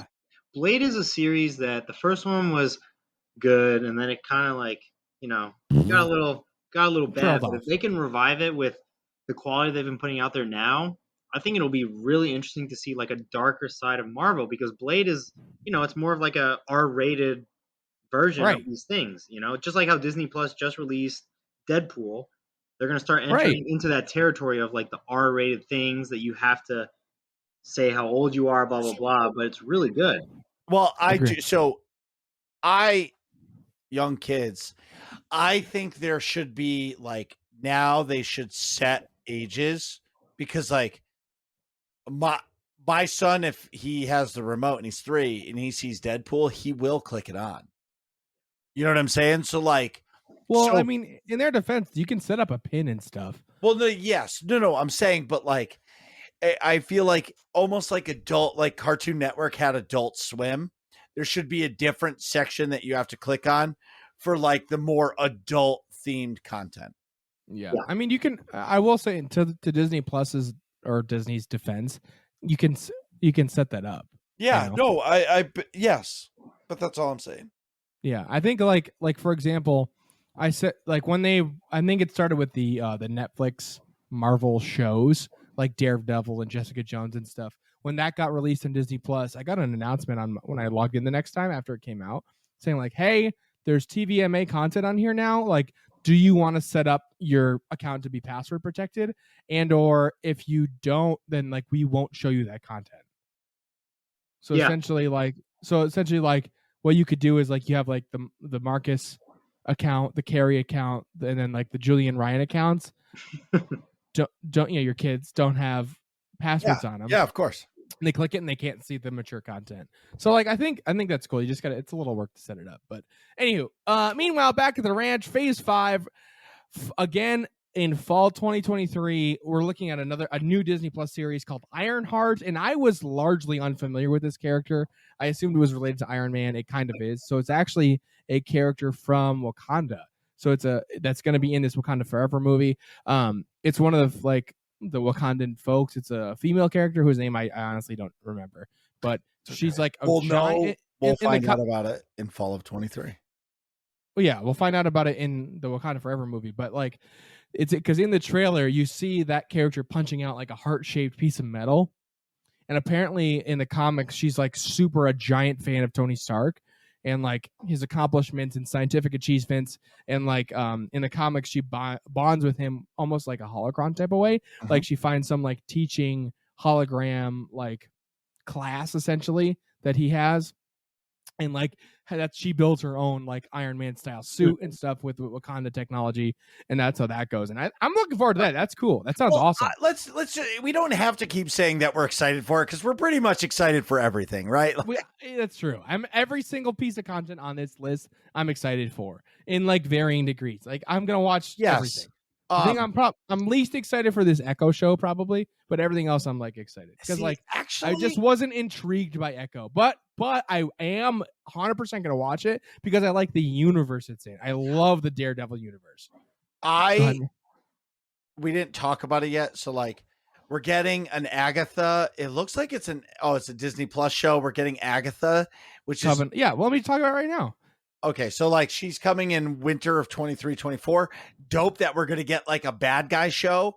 I love it. Yeah. Like I'm waiting for the Acolyte to come out for Star Wars. Like I'm eagerly like that's the one piece of Star Wars content that I am eagerly waiting for. I'm pumped that we're getting 2 pieces of bad guy content. So like we've got Agatha, Coven of Chaos, Winter 23/24, which is a Disney Plus show all about Agatha, obviously. That's a character from WandaVision. Mhm. Sorry, spoilers, sorry. Then spring 2024, we've got the thing that I am most excited for. Yes. 100%. It's a Disney Plus series, Daredevil Born Again. So obviously Daredevil's coming back. Charlie Cox is playing Daredevil, and Vincent D'Onofrio is playing Kingpin, which is fucking epic. And it's not like 6 or 8 or 10 episodes like normal. It's 18 episodes in one season. Yeah, for that's this. fucking unbelievable. Unbelievable. Because you know that Disney Plus plays no games. Those are an hour each. Right. And here's the thing. Maybe Charlie Cox and D'Onofrio said, we'll do one season. They're like, fuck it, 18 episodes. Let's go. That's True. like, and if they do one a week, that's almost a half a year of content. Exactly. That's Mhm. fucking awesome. That's a That's lot of really good. Wednesdays. Honestly, that Netflix series, Daredevil's awesome. really good. Season 1, Season 2, Season 3, all of Daredevil's amazing. Defenders is pretty solid, and Jessica Jones Season 1 and 2 are very good. I enjoyed the shit out of those. I think Daredevil's probably my favorite, like one of my favorite characters for sure. But so then May 2024 now, Captain America New World Order. I'm interested in that, not because like I don't know, the Falcon character Sam Wilson into Captain America is like medium compelling to me, but I think that's going to lead into larger. Well, It ties the political stuff into like the larger Avengers. I think, Nick, It's like a nice glue movie, you know? well, I think we feel like that because Winter Soldier and Captain America the Falcon Winter Soldier sucked so bad That's true. that like I'm yeah. not excited for that. But That like movie, yeah. Sam Wilson as Captain America is going to be dope because now Sam, like, he's going to be able to fly as the Falcon and be Captain America. You know what I mean? That's true. Like, but That's like, true. because that content sucked because they had to like edit Cut a the good whole chunk show of it. because it was a pandemic and we were in a pandemic, blah, blah, blah. Yeah. I think, but what's cool about this first page that we're talking about is basically everybody you're seeing in this realm, Phase. this area of the stuff that we're discussing is all going to be a part of the Avengers that comes later. Right. Connection, I think, is what's going to make it really exciting. You know, Agreed. Honestly, like I'm excited for these things and I'm really excited for Daredevil, but I'm actually more excited for another piece of content. The last one? It's on the next page. yes. Oh, me too. I think I know Me what too. you're talking about, but we'll. And I'm going to explain it. So Captain America New World Order comes out May 3rd. It's a movie, comes out May 3rd, 2024. I think that's a good point too, Marcus. I think I care less about that, the new Captain America with Sam Wilson, because of how crappy the Falcon and Winter Soldier series was. How And about I the think, setup? I think well, I'll explain. Yeah. Fernando, because I know you haven't seen it, the Falcon and Winter Soldier is not great because they had to cut a whole like half of the show. The whole plot line was cut. Spoilers. I've gotten spoilers, so don't even worry Yes. about, you know. No, but the gist is like they're fighting this faction of like essentially terrorists, right? And it originally written, there was a whole pandemic piece to it, and then it came out in 2020. It was supposed to come out in 2020. Of course. So they had to cut all of this viral pandemic plot line to like cut around it. So like they had to stretch out everything else. Yeah, So it ends up playing smart. really slow, you know? Yeah. So anyways, so then the last piece of Phase 5 is July 25th, 2024. It is the Thunderbolts movie. So if you're not familiar, the Thunderbolts is a team-up movie for your anti-heroes / villains. U.S. Agent, baby. This is a villains team-up. So you've got U.S. Agent from Falcon and Winter Soldier. You've got Abomination from the Hulk. You've got I'm drawing a blank, but there's like been introduced to like 3 or 4 different people. A lot of But either way, can I announce the next thing? All Phase anti-heroes, six. yeah. So So now in that's Phase phase 6, I know what he's gonna say. I know what he's looking November forward to. 6th, 2024, we're getting a Fantastic Four movie. Yes. But here's Nick and I have been talking about this for a while. It's been confirmed, and I think it was yesterday it was confirmed. Yep. It is not an origin story. Thank God. God. Yes. We all know Tobey Maguire is the best Spider-Man ever, right? Like Andrew Garfield doesn't even compare. But Okay, like, Toby versus Andrew. I like Toby better. However, I think Tom Holland's the best well, Spider-Man. no, I do agree to that. Tom Holland is the best, but I just like to stir the pot because like Yes. you're either team Andrew or team Toby. yeah, team Tobey. Yeah. So I mean, Andrew did a good job. I mean, I think honestly, I enjoyed all the Spider-Mans. I think we're talking about like 1A, 1B, 1C, but again, I think you know Andrew why? got screwed by the directors, you know. No, the movies were good. The problem is you know why Tom Holland's Spider-Man's so good? He started off as Spider-Man. Like, we didn't need to see him get bit by the radioactive spider. Right. We didn't need to hear MJ go, why are you sticking to the walls? You know what I mean? you know what else, Marcus? We know what else. Think about other Spider-Man stories you absolutely love. Spider-Man PS4 starts out as Spider-Man. Spider-Man, what's the animated movie? Into the Spider-Verse. He's already Spider-Man. Like you see Miles Morales become Spider-Man. There's a little bit of origin in there. There's some. But you start out with Peter Parker's already Spider-Man. Yes, Peter so Parker. it's fine. Yes, so there is a Spider-Man already. Yeah. So like it's cool to see. So you don't care about Miles Morales becoming Spider-Man because you already have Spider-Man, and like that's already done. That's a good point. Now that you mentioned that, that's coming out in October into the Spider-Verse too. Yeah. Wow. I'll be taking my son to see that shit. I'm taking my son to see that shit. Day one. But anyway, sorry. That's one downside. Phase 6. Well, let's hope. Wait, I'm gonna say, I'm hoping one of these empty spots in Phase 6 is a Miles Morales Spider-Man movie. Yes. Or TV show. Honestly, I prefer the Disney Plus shows. Like the movies are good, but like honestly, I really like the TV shows. But back to Fantastic Four. If they don't have to go through the origin story, yes, and they with can the just radiation start off from as space and like, shit. yeah, exactly. Like they don't have to do that, and they just start off as the Fantastic Four, and all of a sudden Doctor Doom comes out. Like you can invest 1,000 more minutes into Doctor Doom and 1,000 more minutes on how he's torturing the Fantastic Four, rather than the hour and 15 minutes of origin story and then 15 minutes of Doctor Doom versus Fantastic Four. Yeah. Like I was a little like, I feel like they have to do Doctor Doom because they have to get it they're right. definitely gonna. No, I know they are coming next. Yes, yeah. But like for me, like I'm really looking forward to it. And if I had a vote, I'm on Team Jim for Jim Halpert. Yes, Jim Halpert for Reed Richards. Yeah, Krasinski. John Krasinski for Reed Richards. Yeah, I think it was good. Fantastic Four just hasn't, for some reason, they just had so many problems with it, and it's because of the origin. Like the first one wasn't terrible. Yes, I agree. Like every time they reboot it, it's always the origin story, and I think Disney is realizing, or Marvel, whoever, is realizing that we don't have to do that. Like the first comic book of Fantastic Four came out in 1960 something, right? Like, yeah, like you don't need another origin story. Yeah. Right. So moving on. So in Phase 6, there's a lot of blank spots. There are 1, 2, 3, 7 blank spots. Can I Phase just? 6. We only announced 3 things. I think there's an Easter egg here, which I don't know what it is. It's above Winter of 24 in the green. Yeah, it's a big yellow spot, right?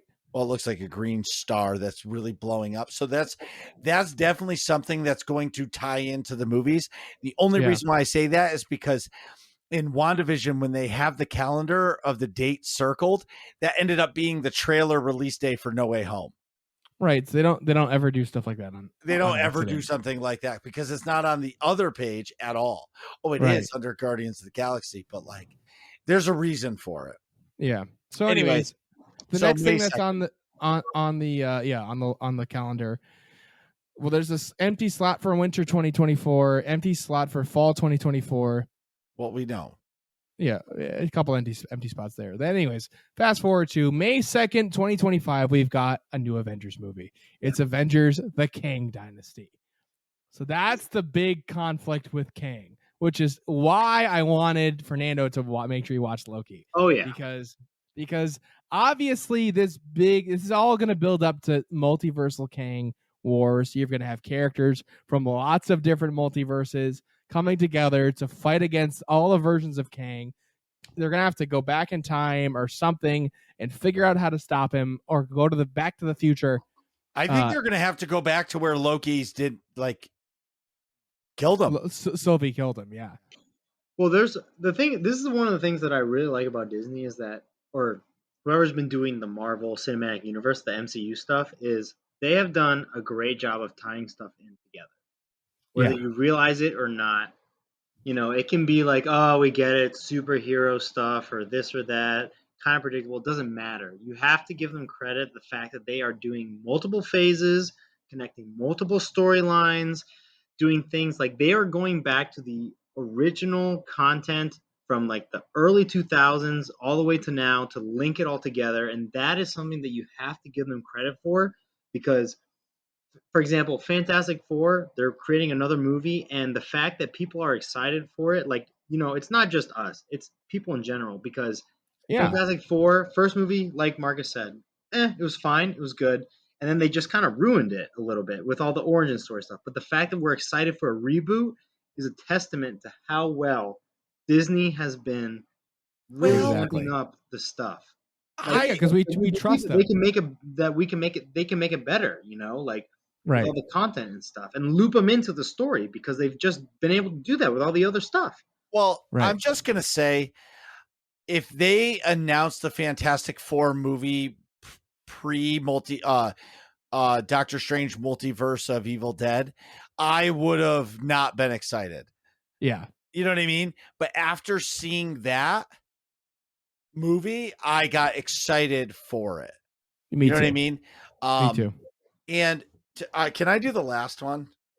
No, hold on. I want to talk about Kang real quick. All right. So Fantastic. Let me chime in. Vern's like, no, it's my turn. Oh, yeah, I have to fight for my voice here. So okay. So fight for your right to party. Boys. I forgot the point I was gonna make. God damn it! But so, anyways, so I was gonna say it's important to introduce Doctor Doom because of the tie-in in the comics, the Secret Wars, and this is what I was gonna say. This is what I was going to say. Did you hear the margarita talking there? So it's important to introduce the Fantastic Four, especially in the midst of this multiversal chaos, before the actual Kang conflict, because in the comics, Kang actually originates from Nathaniel Richards, who is the ancestor in the future of Reed Richards, who is Mr. Fantastic of the Fantastic Four. So John Krasinski's character in spoilers, in Multiverse of Madness is the great grandfather of Nathaniel Richards, who is Kang, essentially. Kang, or He Who Remains, who goes back, who figures out the time travel and stuff and becomes King the Conqueror. His multiversal versions of himself as King the Conqueror. So it's important to have that ancestor established as a for real character in Fantastic Four, so that when the Kang dynasty blossoms into a chaos, you've got that relation to come back. Because I'm sure there's going to be timey-wimey time travel stuff in that movie to have to deal with all the versions of Kang. And maybe that's why I said maybe they're going to go back to the future to see, are they going to have to kill Nathaniel Richards or something? Or are they going to have to kill Reed Richards? Or so what's going to happen? They're going to have to deal with that family lineage from the get-go before he becomes King the Conqueror or something like that in order to deal with that chaos. So now that's May 2nd, 2025. Marcus, what is happening? The last piece of content announced November 7th, 2025. We're getting. Oh, it's my turn? Yes. Avengers Secret Wars. So Avengers Secret Wars, just the Secret Wars was the comic, is my favorite Marvel comics of all time. That is widely regarded as the best Marvel comic series of all time. Right. It was my favorite. I couldn't wait to go to the comic book store. I begged my mom, because back then when that shit came out, if you weren't there within the first 2 or 3 days, you were not getting that issue. Yeah. You were waiting for somebody to buy 5 and bring one back that's half ripped, and you get to read it in the store. I was that nerd. So Avengers Secret Wars, that's important because that ties into the Secret Invasion storyline where you've got the Skrulls taking over everything and now the Skrulls are a problem and you've got to fight people. But also in the comics, in the most recent I don't remember when it was, but the most recent version of Secret Wars, there's two versions. There's like an 80s version and a 2015 version. The 2015 version, essentially the multiversal war happens, some crazy shit happens, and somehow Doctor Doom is in control of everything. In control of the multiverse, and he makes Battle World. It's like Pangea, like this one continent, and every single Marvel character is fighting each other in a gladiator style, like tournament thing. So Yeah.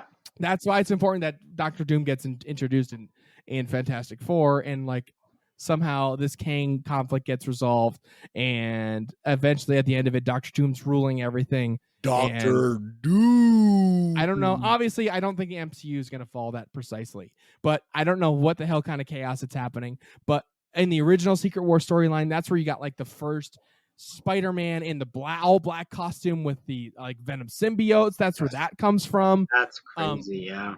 They redid that. They changed the story in the 2015 version, but like there's all kinds of chaos, and like in a Secret Wars set up from the comics, you will have literally every single Marvel character you've ever seen. Like this is the time where they would bring back like a RDJ as Tony Stark. You'd bring back like Chris Evans as Captain America. Like everybody, like all the original characters, all future characters, and what I think is going to be a lot of these blanks is X-Men movies.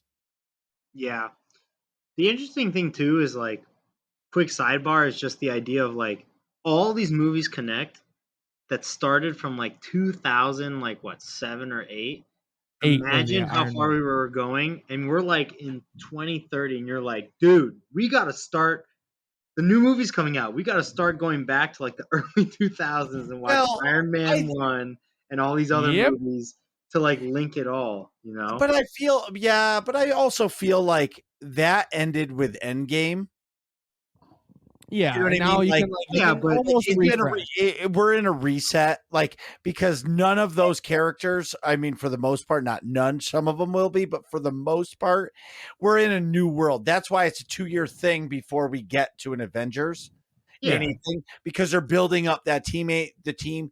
Disney's going to find out, or Marvel is going to find out, like, who are the character, like, who are the fan favorites. You know what I mean? I know She-Hulk is coming out soon too. Like She-Hulk, I've never read the She-Hulk comics. I've never watched it, so I'm excited. But who plays the Hulk?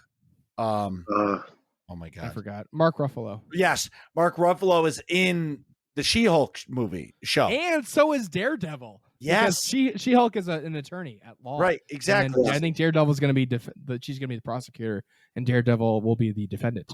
Right. So like, but that's what I'm saying. So like, we have some good things coming. Yes. Yeah, but they'll still all be connected, and like when you have true fans, which the reach of the MCU is so big that people are going to say like, you got to watch this, you got to watch that. Same thing with like Star Wars stuff, right? Like people are always like, you got to start here, watch these movies, then go from there. Like I know with my girlfriend for Star Wars, I was like, you got to start with episode 4, 5, 6, then you got to go to the prequels, got to suffer through the Phantom Menace, watch the rest of them, and then go to the new ones. And it's like people will want to watch it in the appropriate order because it was so big and so influential.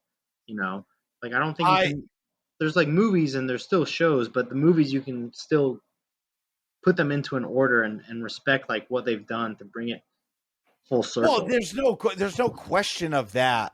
It's just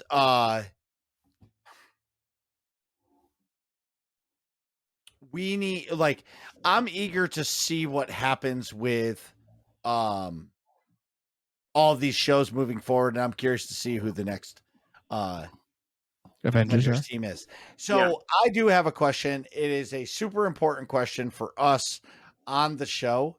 Okay. Who is your favorite Star Wars character? Whoa. We're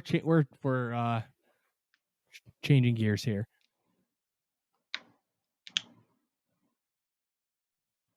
All right, I mean, I'll go. I'm ready. No, it's for you. Oh, We're moving sorry. into I thought it was for we're all. moving into the no, we're moving into the Fernando interview section. Oh, favorite Star Wars character? Kit Fisto. Whoa. Okay. Yeah, Explain. probably pretty random. Let me explain why. Star Wars Clone Wars.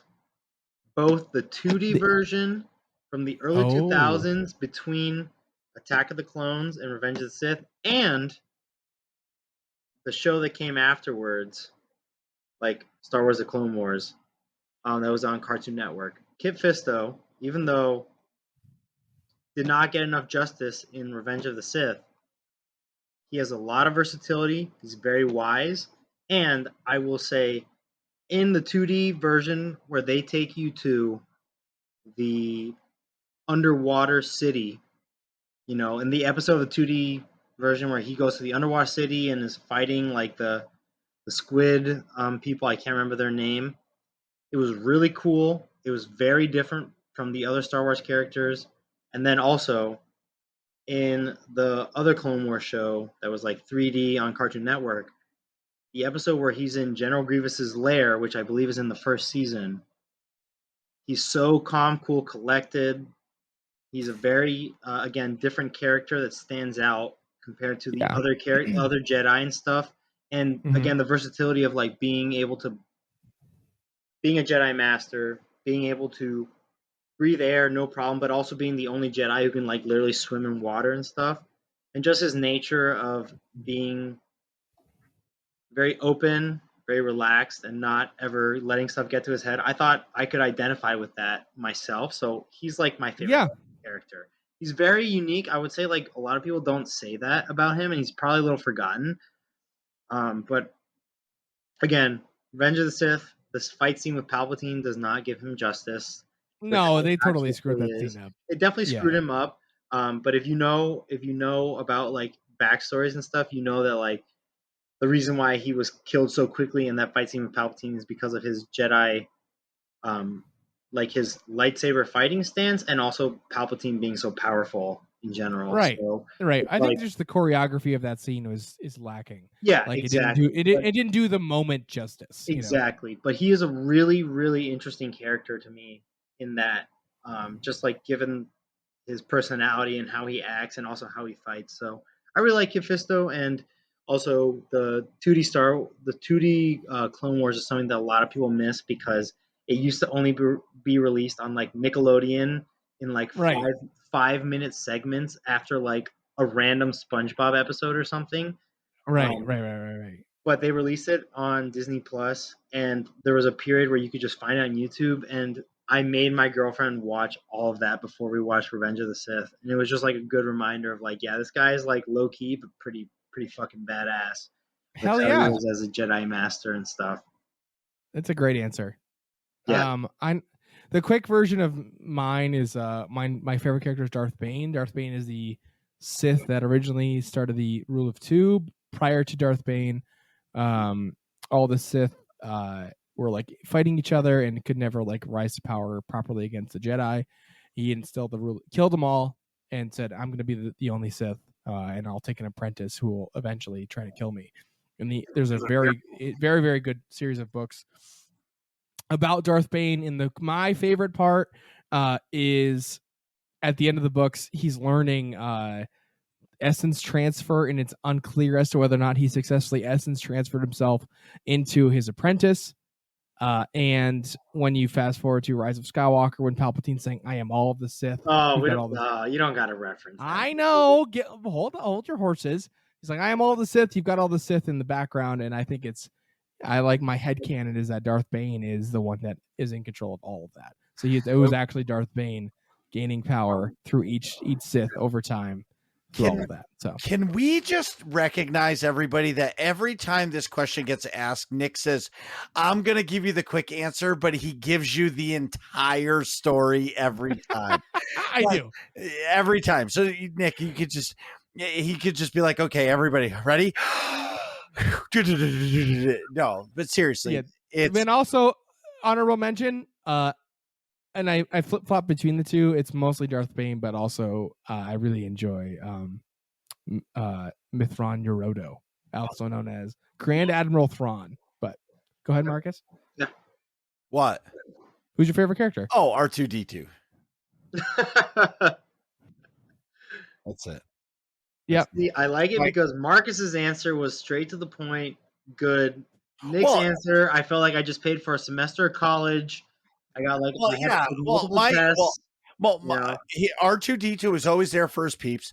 He doesn't need the Force. He doesn't need weapons. He doesn't need anything. He's just a guy that is there to help all of his friends and always be a positive light. He is Star Wars to me. Anyways, what got you into gaming? Ooh, that's a good question. So for me, Yeah, the big thing how that did that got me start? into gaming, it really started with my dad, who he was big into gaming, and the first console I remember we had was a Nintendo 64 growing up. And from there, like the biggest games we played were Ocarina of Time, so Legend of Zelda Ocarina of Time, 2 Rock, which is where I got my first taste of like FPS. The original Yep. 2 Rock was like, that was big with, your brother comes in, your older brother's coming in, he's talking a lot of shit, and he's like, all right, you just load up the Nintendo 64 and you're playing some games. And then from there, you evolve into the great game GoldenEye, 007 GoldenEye, which is One like of Marcus's favorites of all time. Oh yeah, that game was super solid. So, my whole family, just like dad, playing games and just being someone who traveled a lot growing up, Yep. he really got us into the video game stuff. So it taught us a lot about new worlds, new concepts, all these things, moving around, and also it really helped keep me into connection with a lot of friends because I haven't said it on the podcast yet or anything, but like I moved around a lot as a kid, which is why like I have no Spanish accent. Like I lived in England for 7 years. I've lived in Puerto Rico, Colorado, Pennsylvania, Massachusetts, Indiana, a lot of places, and it was like, what do you do to keep in contact with your best friends? You grab a phone, you call them, and you're like, "Hey, Mrs. So and So, is John there so we can fucking play some goddamn Call of Duty together?" Great. So, Right. yeah. I'm surprised you. Family's definitely what got me into it, though. Hell yeah. Same here. My dad took like a computer engineering class or software engineering class. It was in his like little office room, like on the computer all the time, and I quote unquote couldn't bother him because I was a little kid when he was doing homework or whatever on the computer. And then like the time, so like it was the elusive room with the computer I couldn't touch. Same. Right? It's like this little like office area, and you would go in. Yeah. I would go in and like my dad's playing either Warcraft 2 or StarCraft. All these games, like I think there was like Command and Conquer in there randomly at different points. And it's just like from there, it's just like we never turn back. Like when I was younger, like I watched Lord of the Rings. I could be a 4-year-old watching like Lord of the Rings from like the games I played, and I'd be like, yeah, this isn't scary. I don't care about like orcs didn't scare me because like you play these games. And it's like it's like the reason why now, creepy shit. Yeah, my girlfriend tried playing League of Legends because I told her how much I like video games, and now we're playing a game called It Takes Two. It Takes Two, which is a really good game. I would definitely recommend playing it if you have someone to play it with. But it's really fun and really well made. I think you would both find it pretty interesting. Okay. The concept, I don't know if you know about the game, but the concept's about it's like a husband and wife who are going through a divorce, and their daughter has like these dolls that she made to represent her mom and dad. And after they start talking about divorce, like suddenly their spirits are sucked into these dolls and they enter this like imaginary world that's their own house where they have to like defeat different bosses that are like inanimate objects in their house.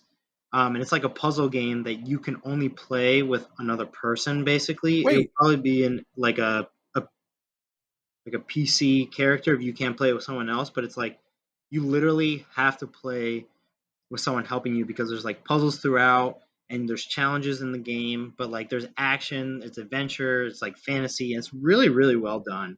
I think Marcus. I think who was telling us about this? Atrax. Was it Atrax or was it Randy? Oh, maybe it was Randy. I don't know. I don't remember. It's But really either good. way, yeah, it's It's good. a really, really good game. It's a lot of fun. And my girlfriend who didn't play, like she played video games growing up, but like not with the same passion and intensity I did. Like she'll tell me like, "Hey, this is It Takes Two type of day," and I'm like, "All right, let's do it."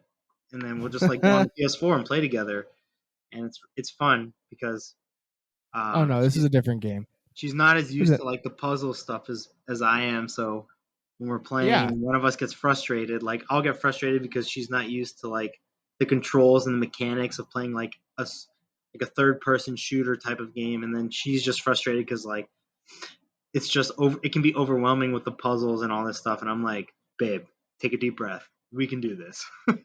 Right. That's fucking Sure. awesome.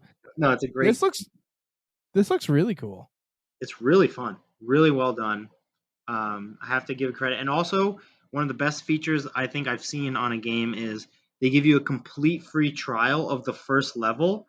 And as soon as you reach a reaching point of like you're done with it, like not like a 5-minute demo. It's literally like a 30-minute first level complete experience.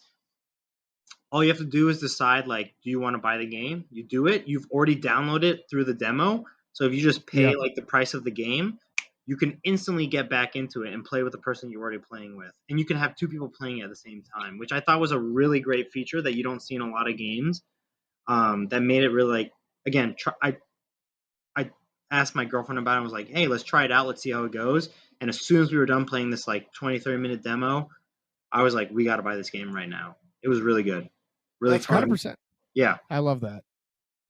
All right. So what would you say is your favorite game of all time? The one game to rule them all. Kind of a cliche. Well, not really, Okay. actually.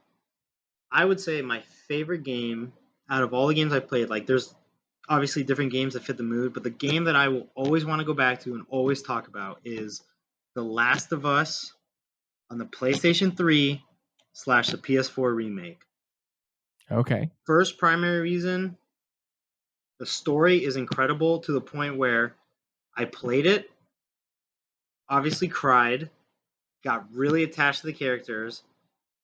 The cinematics that they give you in the game, you can rewatch them anytime. So it's like watching a 2-hour-long movie because the graphics when it came out in 2013 were incredible. It's a Naughty Dog game. They make Uncharted, all this other stuff. But the sleeper thing that people I don't think talk about enough is the online multiplayer is fantastic to the point where it's a third-person shooter, but while you're playing the game, it ties into the mechanics of the single player, which is really unique. But also, they give you challenges because it's not just like Call of Duty where you like level up. You have to perform in the multiplayer. If you do not play well, your ranking and different things that you unlock in the multiplayer actually go down because the whole point is it's a game based off of like a post-apocalyptic world with like a fungus that's actually real. But what they did was this fungus, what it does is it infects the bodies of like insects and basically turns them into like zombies. And then what it does is it kills the insect, the spores spread, and it infects another insect and just kills it and keeps growing. But they took that concept and turned it into like the world has basically turned into like a zombie fungal apocalypse. The first 10 minutes of the game, I still remember when I bought the game the first time, a GameStop employee, she was talking to us because I was like, oh, I heard really good things about the game. She was like, the first 10 minutes of this game, if you don't cry, you have no soul. And I was like, I was literally like 13 or 14. And I still remember I went home because when she said that, like it stuck with me. I went home, literally cried in the first 10 minutes because I was like, holy shit, this is insane. Yeah. And the gameplay and everything is incredible. And if there's a huge difference between like the easy mode versus like the super hard mode, like easy mode is already hard and they're like, if you want to actually challenge yourself. Yeah, but but in most single player games, it's like that. You know what I'm saying? Yeah. Yeah. Like it's just like 100%. Yeah, like in all of them, you play look at fuck. Mass Effect 2. Mass Effect 2, you can like there's a easy, medium, and hard mode, and then insano mode. So Yeah. my favorite question to ask is PC or console gamer? Oh, this one's hard because It's my not first hard. experience It's was not hard. It is hard because like my first experience was console with N64, but then a lot of the games I play now are PC. Yeah, but would Right. you? Yeah, but that's. I guess. Would you consider yourself a PC gamer or a console gamer? I'm It's gonna not say about like. I'm gonna say console All right. because Okay. N64 was the first one. Like that was really what got me into it, and then from there it's just like you play Warcraft, you play StarCraft, you play all these other games after that, and it's like really exciting. But like the console is what got it started with again, like Ocarina of Time, Turok, and GoldenEye, and games like that. So I will always prefer to go back to a console game because the split screen too, playing locally with your friends, that's what really gets the people going. I would say like Hell yeah. Absolutely. So, okay. So I know you from, obviously we met through paintball, but in terms of gaming stuff, I know you play League of Legends with some of our teammates. So what made you initially gravitate towards League of Legends? How did you get involved with that? And what kind of game is that? Can you describe it real quick first? Yeah, so do you mean like League or paintball? Well, League. I'll talk about paintball after. League is a MOBA, so I believe it stands for like Massive Online Battle Arena is what it stands for. And the idea is you have a base, you have 5 characters, and it stemmed from Dota in Warcraft, which is just like you have characters, and the whole point is you all start at level 1. Each character has unique abilities. You cannot have, for the most part, you cannot have the same characters on each team. So like you have unique champions that you pick. League has, I believe, around like at least 140 unique characters now. But the whole point is gather resources, killing minions. You have towers, and the whole point is to continuously progress, level up your character, level up abilities, get different items, and at the end game is to destroy the enemy base.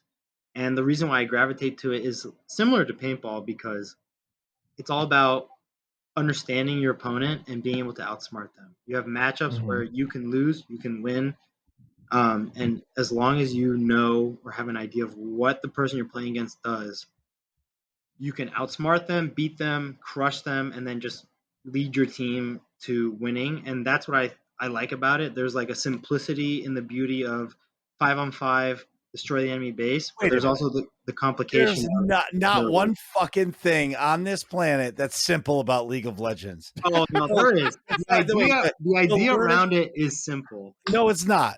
No, that fucking game's learning curve is insane. It's hard, but I'm saying like the people like when it's the insane only thing now. that's simple about it is it's a 5v5 deathmatch. Like that's the only thing that's simple about it.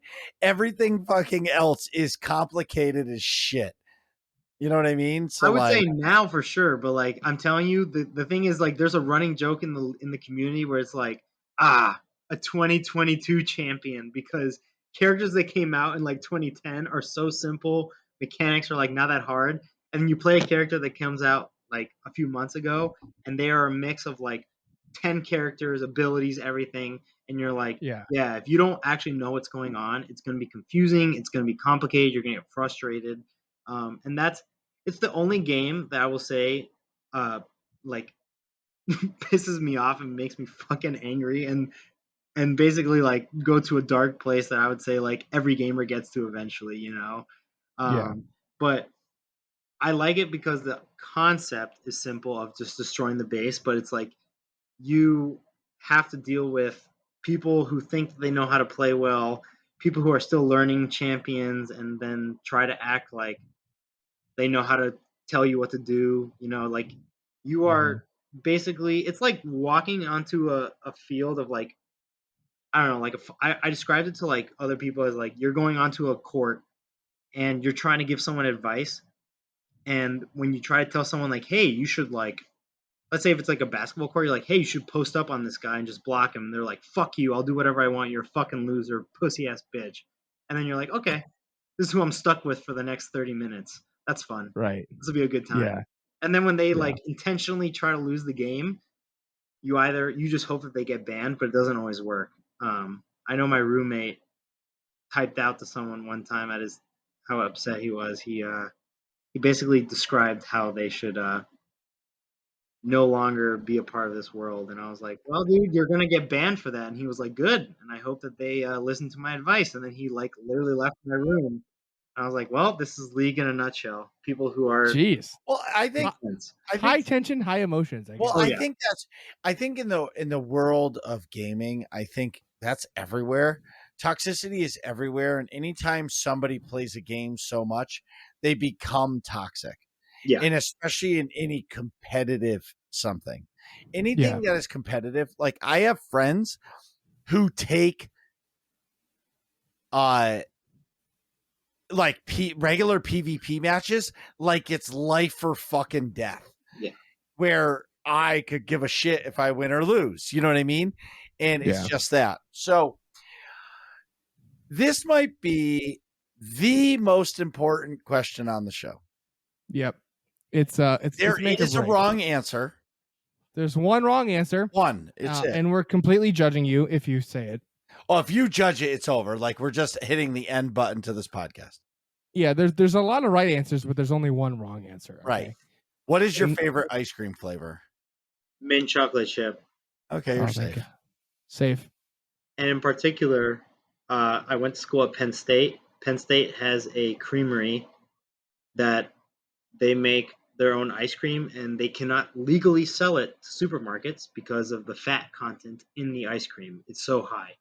So Penn State Creamery has a bunch of great flavors. Mint chocolate chip is next level. People will literally fly in or drive and stand in a line for 2 hours on a football weekend to go to this place and get tubs of ice cream and just either eat it that day or take it home with them, because the demand is so high that they actually have like a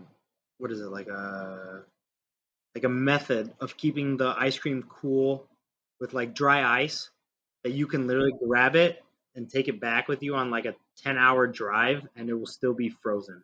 So yeah, they are all about it. That's awesome. Mint chocolate chip, that's it. And whenever somebody goes, it's fucking mouthwash, I'm like, oh, you're uncultured. That's fine. Go eat something and then talk to me. No, man, I can understand mint chocolate chip. That's cool. I just, the only wrong answer is pistachio.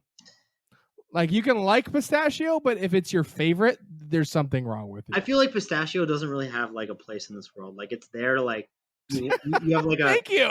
You have like a craving for it every now and then, like you want to eat it, but like nobody really goes like, yeah, this is the flavor. Like I wake up going, damn, I want pistachio ice cream.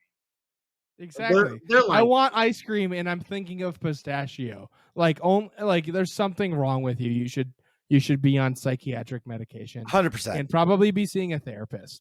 Yeah. If that's your ice cream du jour, like ice cream to end all ice creams is pistachio, there's something wrong with you. Yeah. That's the wrong answer. 100%. Like family never loved you. You know what I'm saying? Like that's tough. That's how I feel.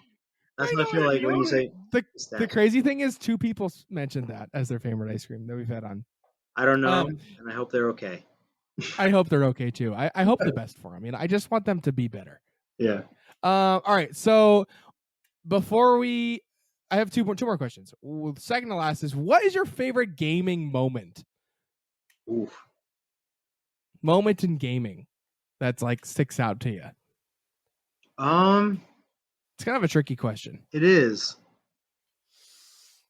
I feel like I have periods where it's like different. So like gaming moments, Nintendo 64 playing Turok out of all the games, believe it or not, that's one. Yeah. GameCube, Lord of the Rings, Return of the King. That game was so fucking solid that like my own friends to this day will say, let's go out, let's have drinks. And every time you die on Lord of the Rings, Return of the King, like the hardest game mode, every time you die, you take a shot. And I was like, well, I'll be blacked out in like an hour. So that's Mario Strikers, Legend of Zelda Wind Waker. Yep. And then also can't forget Super Smash Bros. Melee. That game is like life defining. Like if someone's telling me they haven't played it, I don't know. I really respect you because every gaming anything has to do with the N64 and old games. Yeah. And like GameCube. Everything. Like there's nothing new. Like you said, Last of Us, but even the original is old. Yeah. But like not like that. So like hats off to you. All right, Nick, take us out. Yeah. Gotta give the quality where it's due. And then also World of Warcraft. That game shaped a big part of my life. That was the last thing I was gonna say about favorite gaming in general. So But why don't you play it anymore? I think it's just like, again, after Cataclysm, there were moments where I literally found myself in front of my computer, sitting there for like 2 hours, flying around on my mount, and then just being like, I could do dailies, but that's like same thing. I could wait for the raid. But after all these years, why not log in and try the new expansion when it comes out? Well, I think it's just like you just kind of find that, like I mentioned earlier, it's just like things got blurred and were similar and lost its individuality, which made it fun. And I felt like there were better things I could do because at one point I was so obsessed with the game that my friends would be like, dude, let's hang out. And I'd be like, I'm sick, like Mean Girls. And then I would just sit there and play World of Warcraft for 12 hours. And when it lost that like excitement, I just decided like, there's other things I could do instead of paying like $15 a month for a game that I really am just sitting here not doing anything. I get it. I think that game paved the path for other games to be where they are today. And if they could make like a revamped version of it where like graphics are better and stuff, maybe, but also they keep going back to, again, like I said before, of like class, like vanilla Burning Crusade and now Wrath of Lich King. I would play those again, but I would stop after that because that's where it kind of lost its flavor. Yeah. All right. Last question for me. So obviously you and I are friends through paintball. So what are your paintball goals? Well, I think it's probably worthwhile to note like where you are in paintball right now. So Fernando and I both play for and the same organization, but not the same team anymore. So our organization is CWE Power. That's Chris Ford Electric Power. That is a paintball organization. We have 3 different squads now. So we have the Division 2 squad, which is the highest skill level squad. That's CWE Power. That's where Fernando plays. I play on CWE Power 2. That's Division 3 squad. And we also have we have CWE Power X, which is our Division 4 squad that only plays local tournaments. So Fernando and I used to play together on the same team, CWE Power 2, and then Fernando got called up to the big leagues this season to play on CWE Power 1, we call it. Colloquially, it's just CWE Power. That's the Division 2 team, the higher skill tier. I'm just going to mention this, though. I'm pretty sure CWE Power 2 made Sunday. Boom! Oh, we don't have to talk about Philly. Philly was an experience. That was a rough event for Power. Yeah, we're going to learn. Power 2, we did okay. Hey, the one thing I will say about myself is I'm a good teammate, and I will always go out there because I was there for the Power 2 matches. I still am in the group chat. Vern will tell you, like, I am posting and I'll respond to stuff. I'll make fun of people the whole time, joking around. But of course, I love the boys. Well, of course, but like you always have to have like what I have found in paintball or any team when you have like different levels of teams, it's always like everybody always wants to be on the big dog team, but when the little dogs outperform the big dogs, no matter the skill gap, they still outperform. It's that good feeling. You know what I mean? Oh, I've been 100%. there. Yeah. And you got to talk shit, of course. You have to talk shit. And that you can't not talk shit. Like, I don't give a shit if you can shoot me off the break faster than I can shoot you. I was playing on Sunday when you were fucking eating pancakes from the sidelines. You know what I mean? 100%.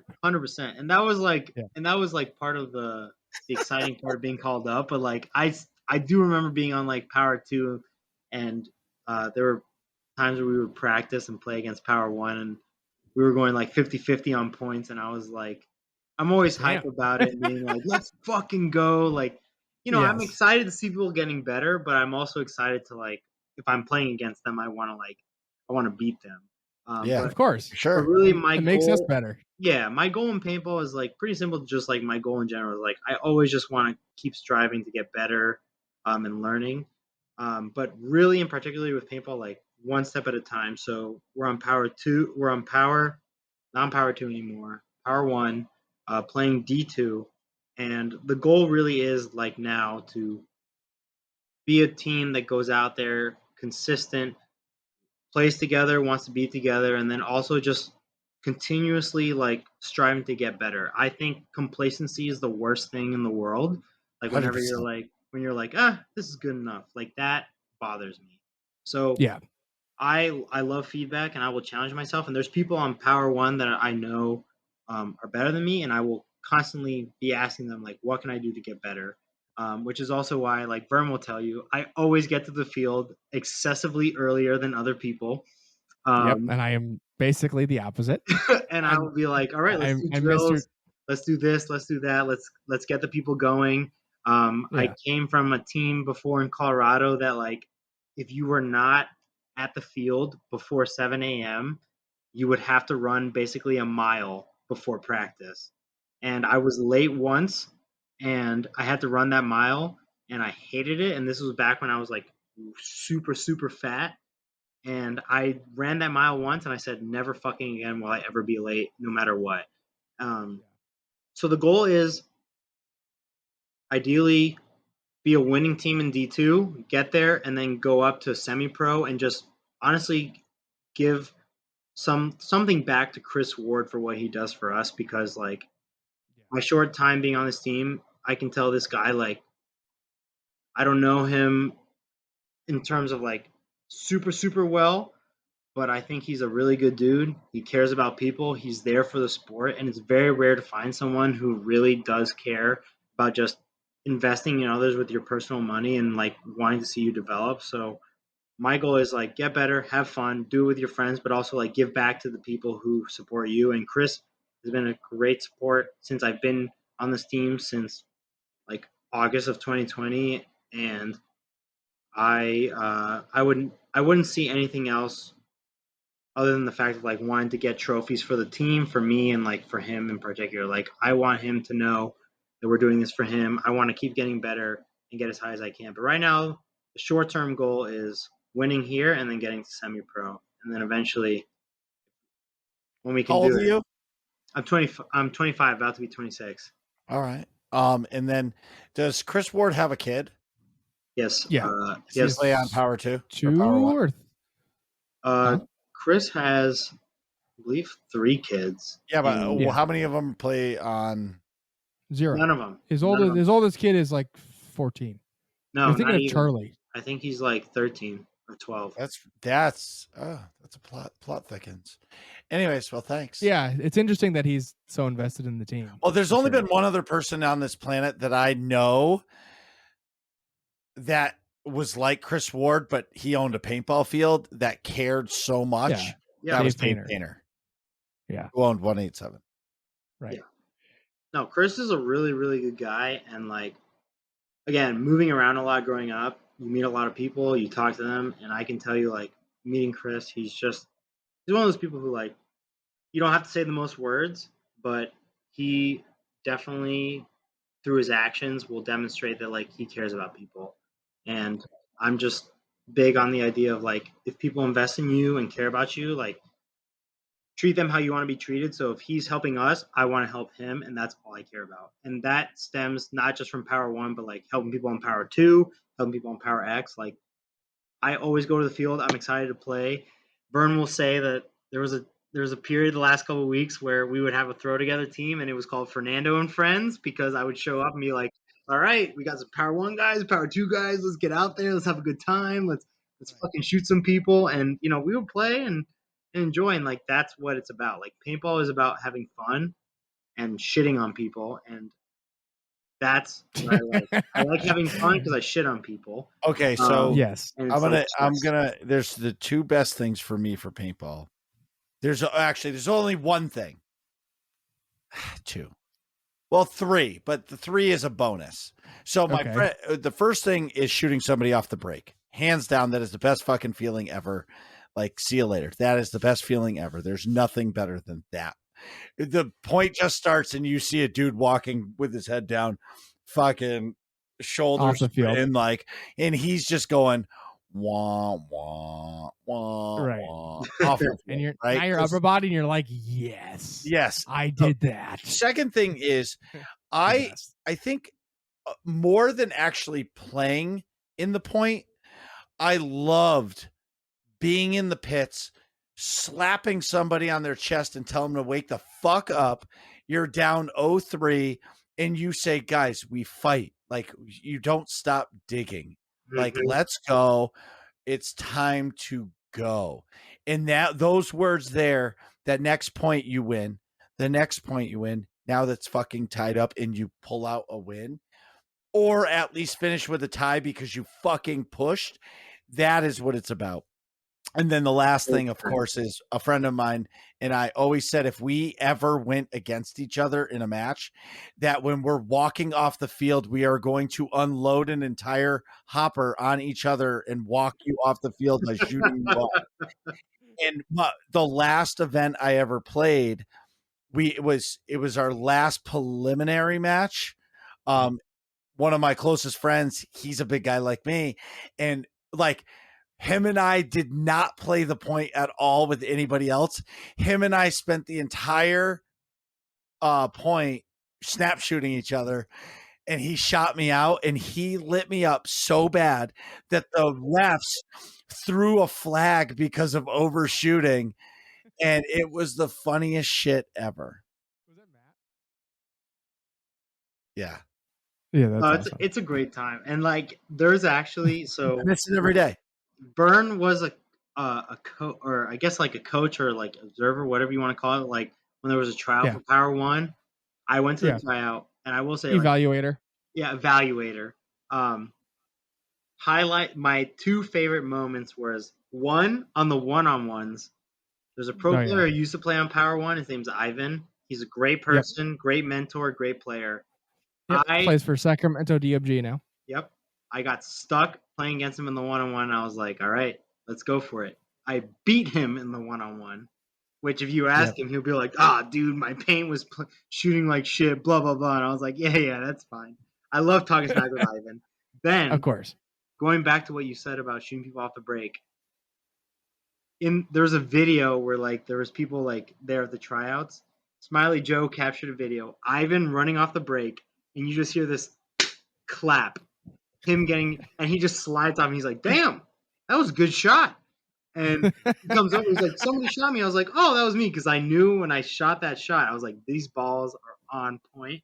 I saw them hit him. He comes over, and he's like, hey, someone shot me off the break. And I was like, oh, yeah, that was me. And he was like, oh, yeah, you hit me. And in the video, I'm like, let's fucking go, baby. Like, I'm screaming and excited, but that's what I mean. It's like that excitement of playing with your friends, beating them, learning, growing, like that's what it's about. And my goal in paintball is just to get as high as I can. And right now it's just enjoy D2, get to semi-pro, win some stuff, and play with my friends. That's all I care about, honestly. Hell yeah. Okay, working class questions time. We're going to blast through these. Because my ass needs to go to bed. Yes, this is a marathon show, but it's okay. Feta says, if you discovered a magic genie and they granted you 3 wishes, what would you wish for? Typical genie rules apply. Okay. Can I go first? Of course. Okay, so my 3 things would be water. Okay. I would never want to run out of water because I don't know why. That would be my first thing. Second thing would be health. Always stay healthy. That was one of mine. And my third thing would be to have so much food that doesn't spoil that nobody in the world starves. Well, you took 2 of mine. I was going to say maybe like forever, like wicked strong and healthy. Basically be like a superhuman and like never die.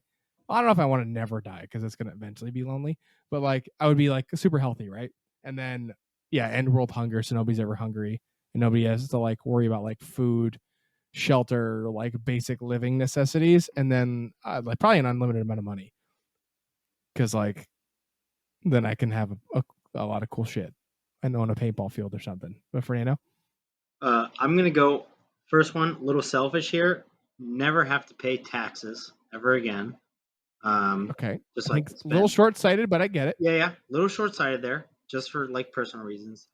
Two, would love to be able to just both enjoy wealth and spread wealth. So like have a supply of money and then also be able to give it to others and help them. And then lastly, I would say kind of like you said, like end world hunger. I think that would be good. Just be able to Yeah, like just that helps a lot of homeless folks and yeah, all it'd be that nice. stuff. And then, from what I said about like resources and stuff, eventually paintball team, paintball field, support people, have fun, live life well. And then, Right. boom, done. All right. Exactly.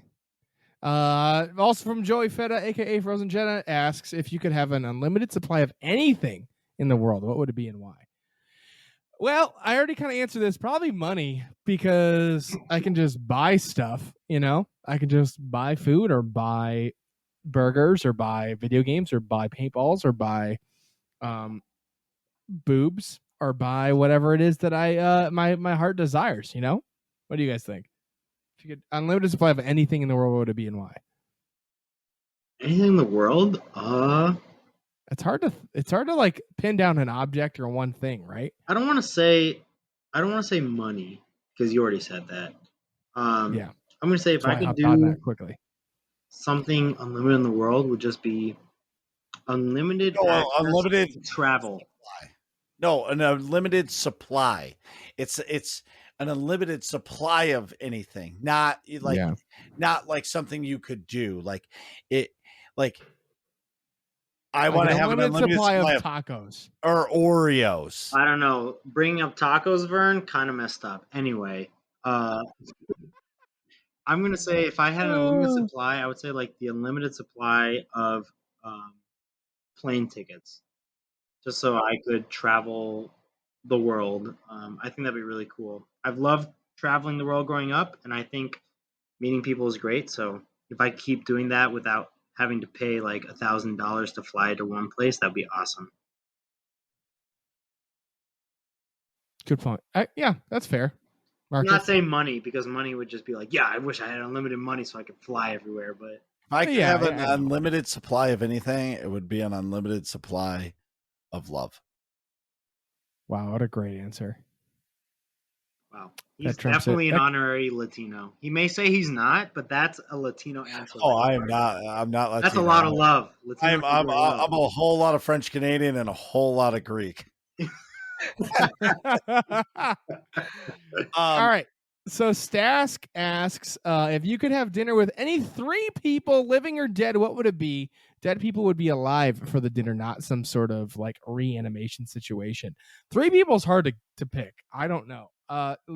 Alive or dead? I'd probably pick Oliver Lang, Teddy Bruschi, and I don't know my third. Full disclosure, I got to think about it. You guys, anything come to mind? Yeah. Oliver Lang is the paintball player, the professional paintball player. Wait, who's Oliver Lang? I'm sorry, I have no idea. I don't play paintball. Well, I know you two do, but for the listeners, that's not one of the most famous probably the most famous professional paintball player of all time. Not anymore. Well, not anymore, but when I was growing up, he was. And yeah, and then Teddy Bruschi is the football player I looked up to most when I was younger. And then I don't know my third yet. I'm thinking about it. It's hard to think about who would you want to have a conversation with. I'd probably go with JFK. Ready? Just to know the background of like what the hell was happening when you were a president that got you killed. So my 3 would be Steve Jobs. Okay. 100% Martin Luther King. Ooh, good call. Great answer. And then I'm kind of torn between the third, because it's like it would either be Albert Einstein or it would be JFK, because I would want to know if there's fucking aliens. Like, I could That's care less fair. about him being a president. He knows if there's aliens, and out of all the presidents, he would tell me. Okay, that's fair. Agreed. Fernando? My 3, I'm gonna say Abe Lincoln, because I think imagining this country in like a literal civil war, not just like over Twitter or Facebook like it is these days, but like a literal civil war of like people killing each other would be interesting, just to see like his experience back then when the country was forming. Then Gandhi, just because I think he's had a really big impact on the world in terms of like his views, and he's very peaceful, and I respect that. And then lastly, my one and only celebrity man crush, Ryan Reynolds, because goddamn, he's beautiful, he's hilarious, and I feel like if I got to know him, we would be like best friends. So, yeah. All right. Very and nice. The follow-up question from Roth would be, who would you choose if they were reanimated? So if they were dead, who would you pick? All right. I would still pick JFK because I want to know who killed him. But like, which is kind of a crappy answer because it's basically the same reason I want to talk to him in real when he was alive. But I would actually say the same thing because I'd want to know if there's fucking aliens. same answer. Okay. Like, I would raise him from the dead, say, JFK, is there aliens? Yup. Okay, see you later. Go night. Yeah. Like, go like go game back over. to your Like, eternal rest. Yeah, go to bed. I'm sorry to bother you, bro. Oh, Go someone back who's to the dead. games. Someone who's dead. It's tricky. Yeah, someone who's a dead who would hard be question. reanimated. It's tricky. I It's kinda wanna- tricky. I'm gonna go a little wild here Okay. and say We're all about it. I'm gonna say Leif Erikson, the Viking. I thought you were going to say Han Solo. No. That's a galaxy far, far away. We don't know all that. But Leif Leif Erikson, Erikson, see what it was like. because he was technically the first person to actually go to North America, I believe. Like, First documented, yeah. yeah. So I would be interested to see like what his life was like and what he experienced and what it looked like. I'm not gonna say Christopher Columbus because No. I'm in 'cause- HR. I gotta be PC. right. Good. Okay, fair enough. All right. Last Quinn. question. Yeah. Quinn, Quinn asks, which do you enjoy more? Johnny Depp's Willy Wonka or Gene Wilder's Willy Wonka? I mean, come on. I got it. Gene Wilder's. Yeah, of 100%. course. That's what I grew up with. The And also, snozberries taste like snozberries. It's a good movie because it's silly but fantastical at the same time. Whereas I appreciate Johnny Depp's Willy Wonka, but for different reasons. It's just like it's too weird, Yeah. It's almost like a different type of content, Like, I want Go ahead. I want like the post Amber Heard Johnny Depp Willy Wonka.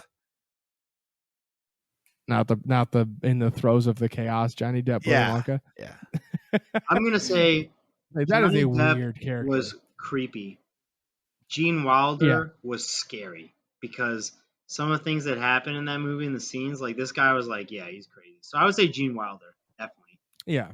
No. Gene Wilder, I feel like I read the book too, so like I feel like the Gene Wilder Willy Wonka does a better job of portraying the vibe of Willy Wonka, of like this crazy, like entrepreneur, like dude that's like just out of his mind, and like he's got these fantastical chocolate creations and factory, and like if a little kid dies, a little kid dies. You shouldn't have gone in. Gene Wilder's like about Willy Wonka. Yeah. Charlie and Johnny the Chocolate Factory with Johnny Depp is about Charlie with a weird character named Willy Wonka. Agreed. Who's Johnny Depp. So yeah, it's a little different. But anywho, all right. That's the episode. Fernando, thanks for coming on. This was awesome. Absolute pleasure. You guys are great. Marcus, everything that Vern has said about you is 100% false. Yeah, I agree. You're even better than what he said. Like, he was undermining it. But no, seriously, like this has been a great pleasure. Love talking about this stuff with anybody and everybody. So appreciate you guys having me here. It's been an absolute pleasure. Oh, thank you so much for coming on the show. What are you guys talking about in here? Find out next episode of Working Class Nerds.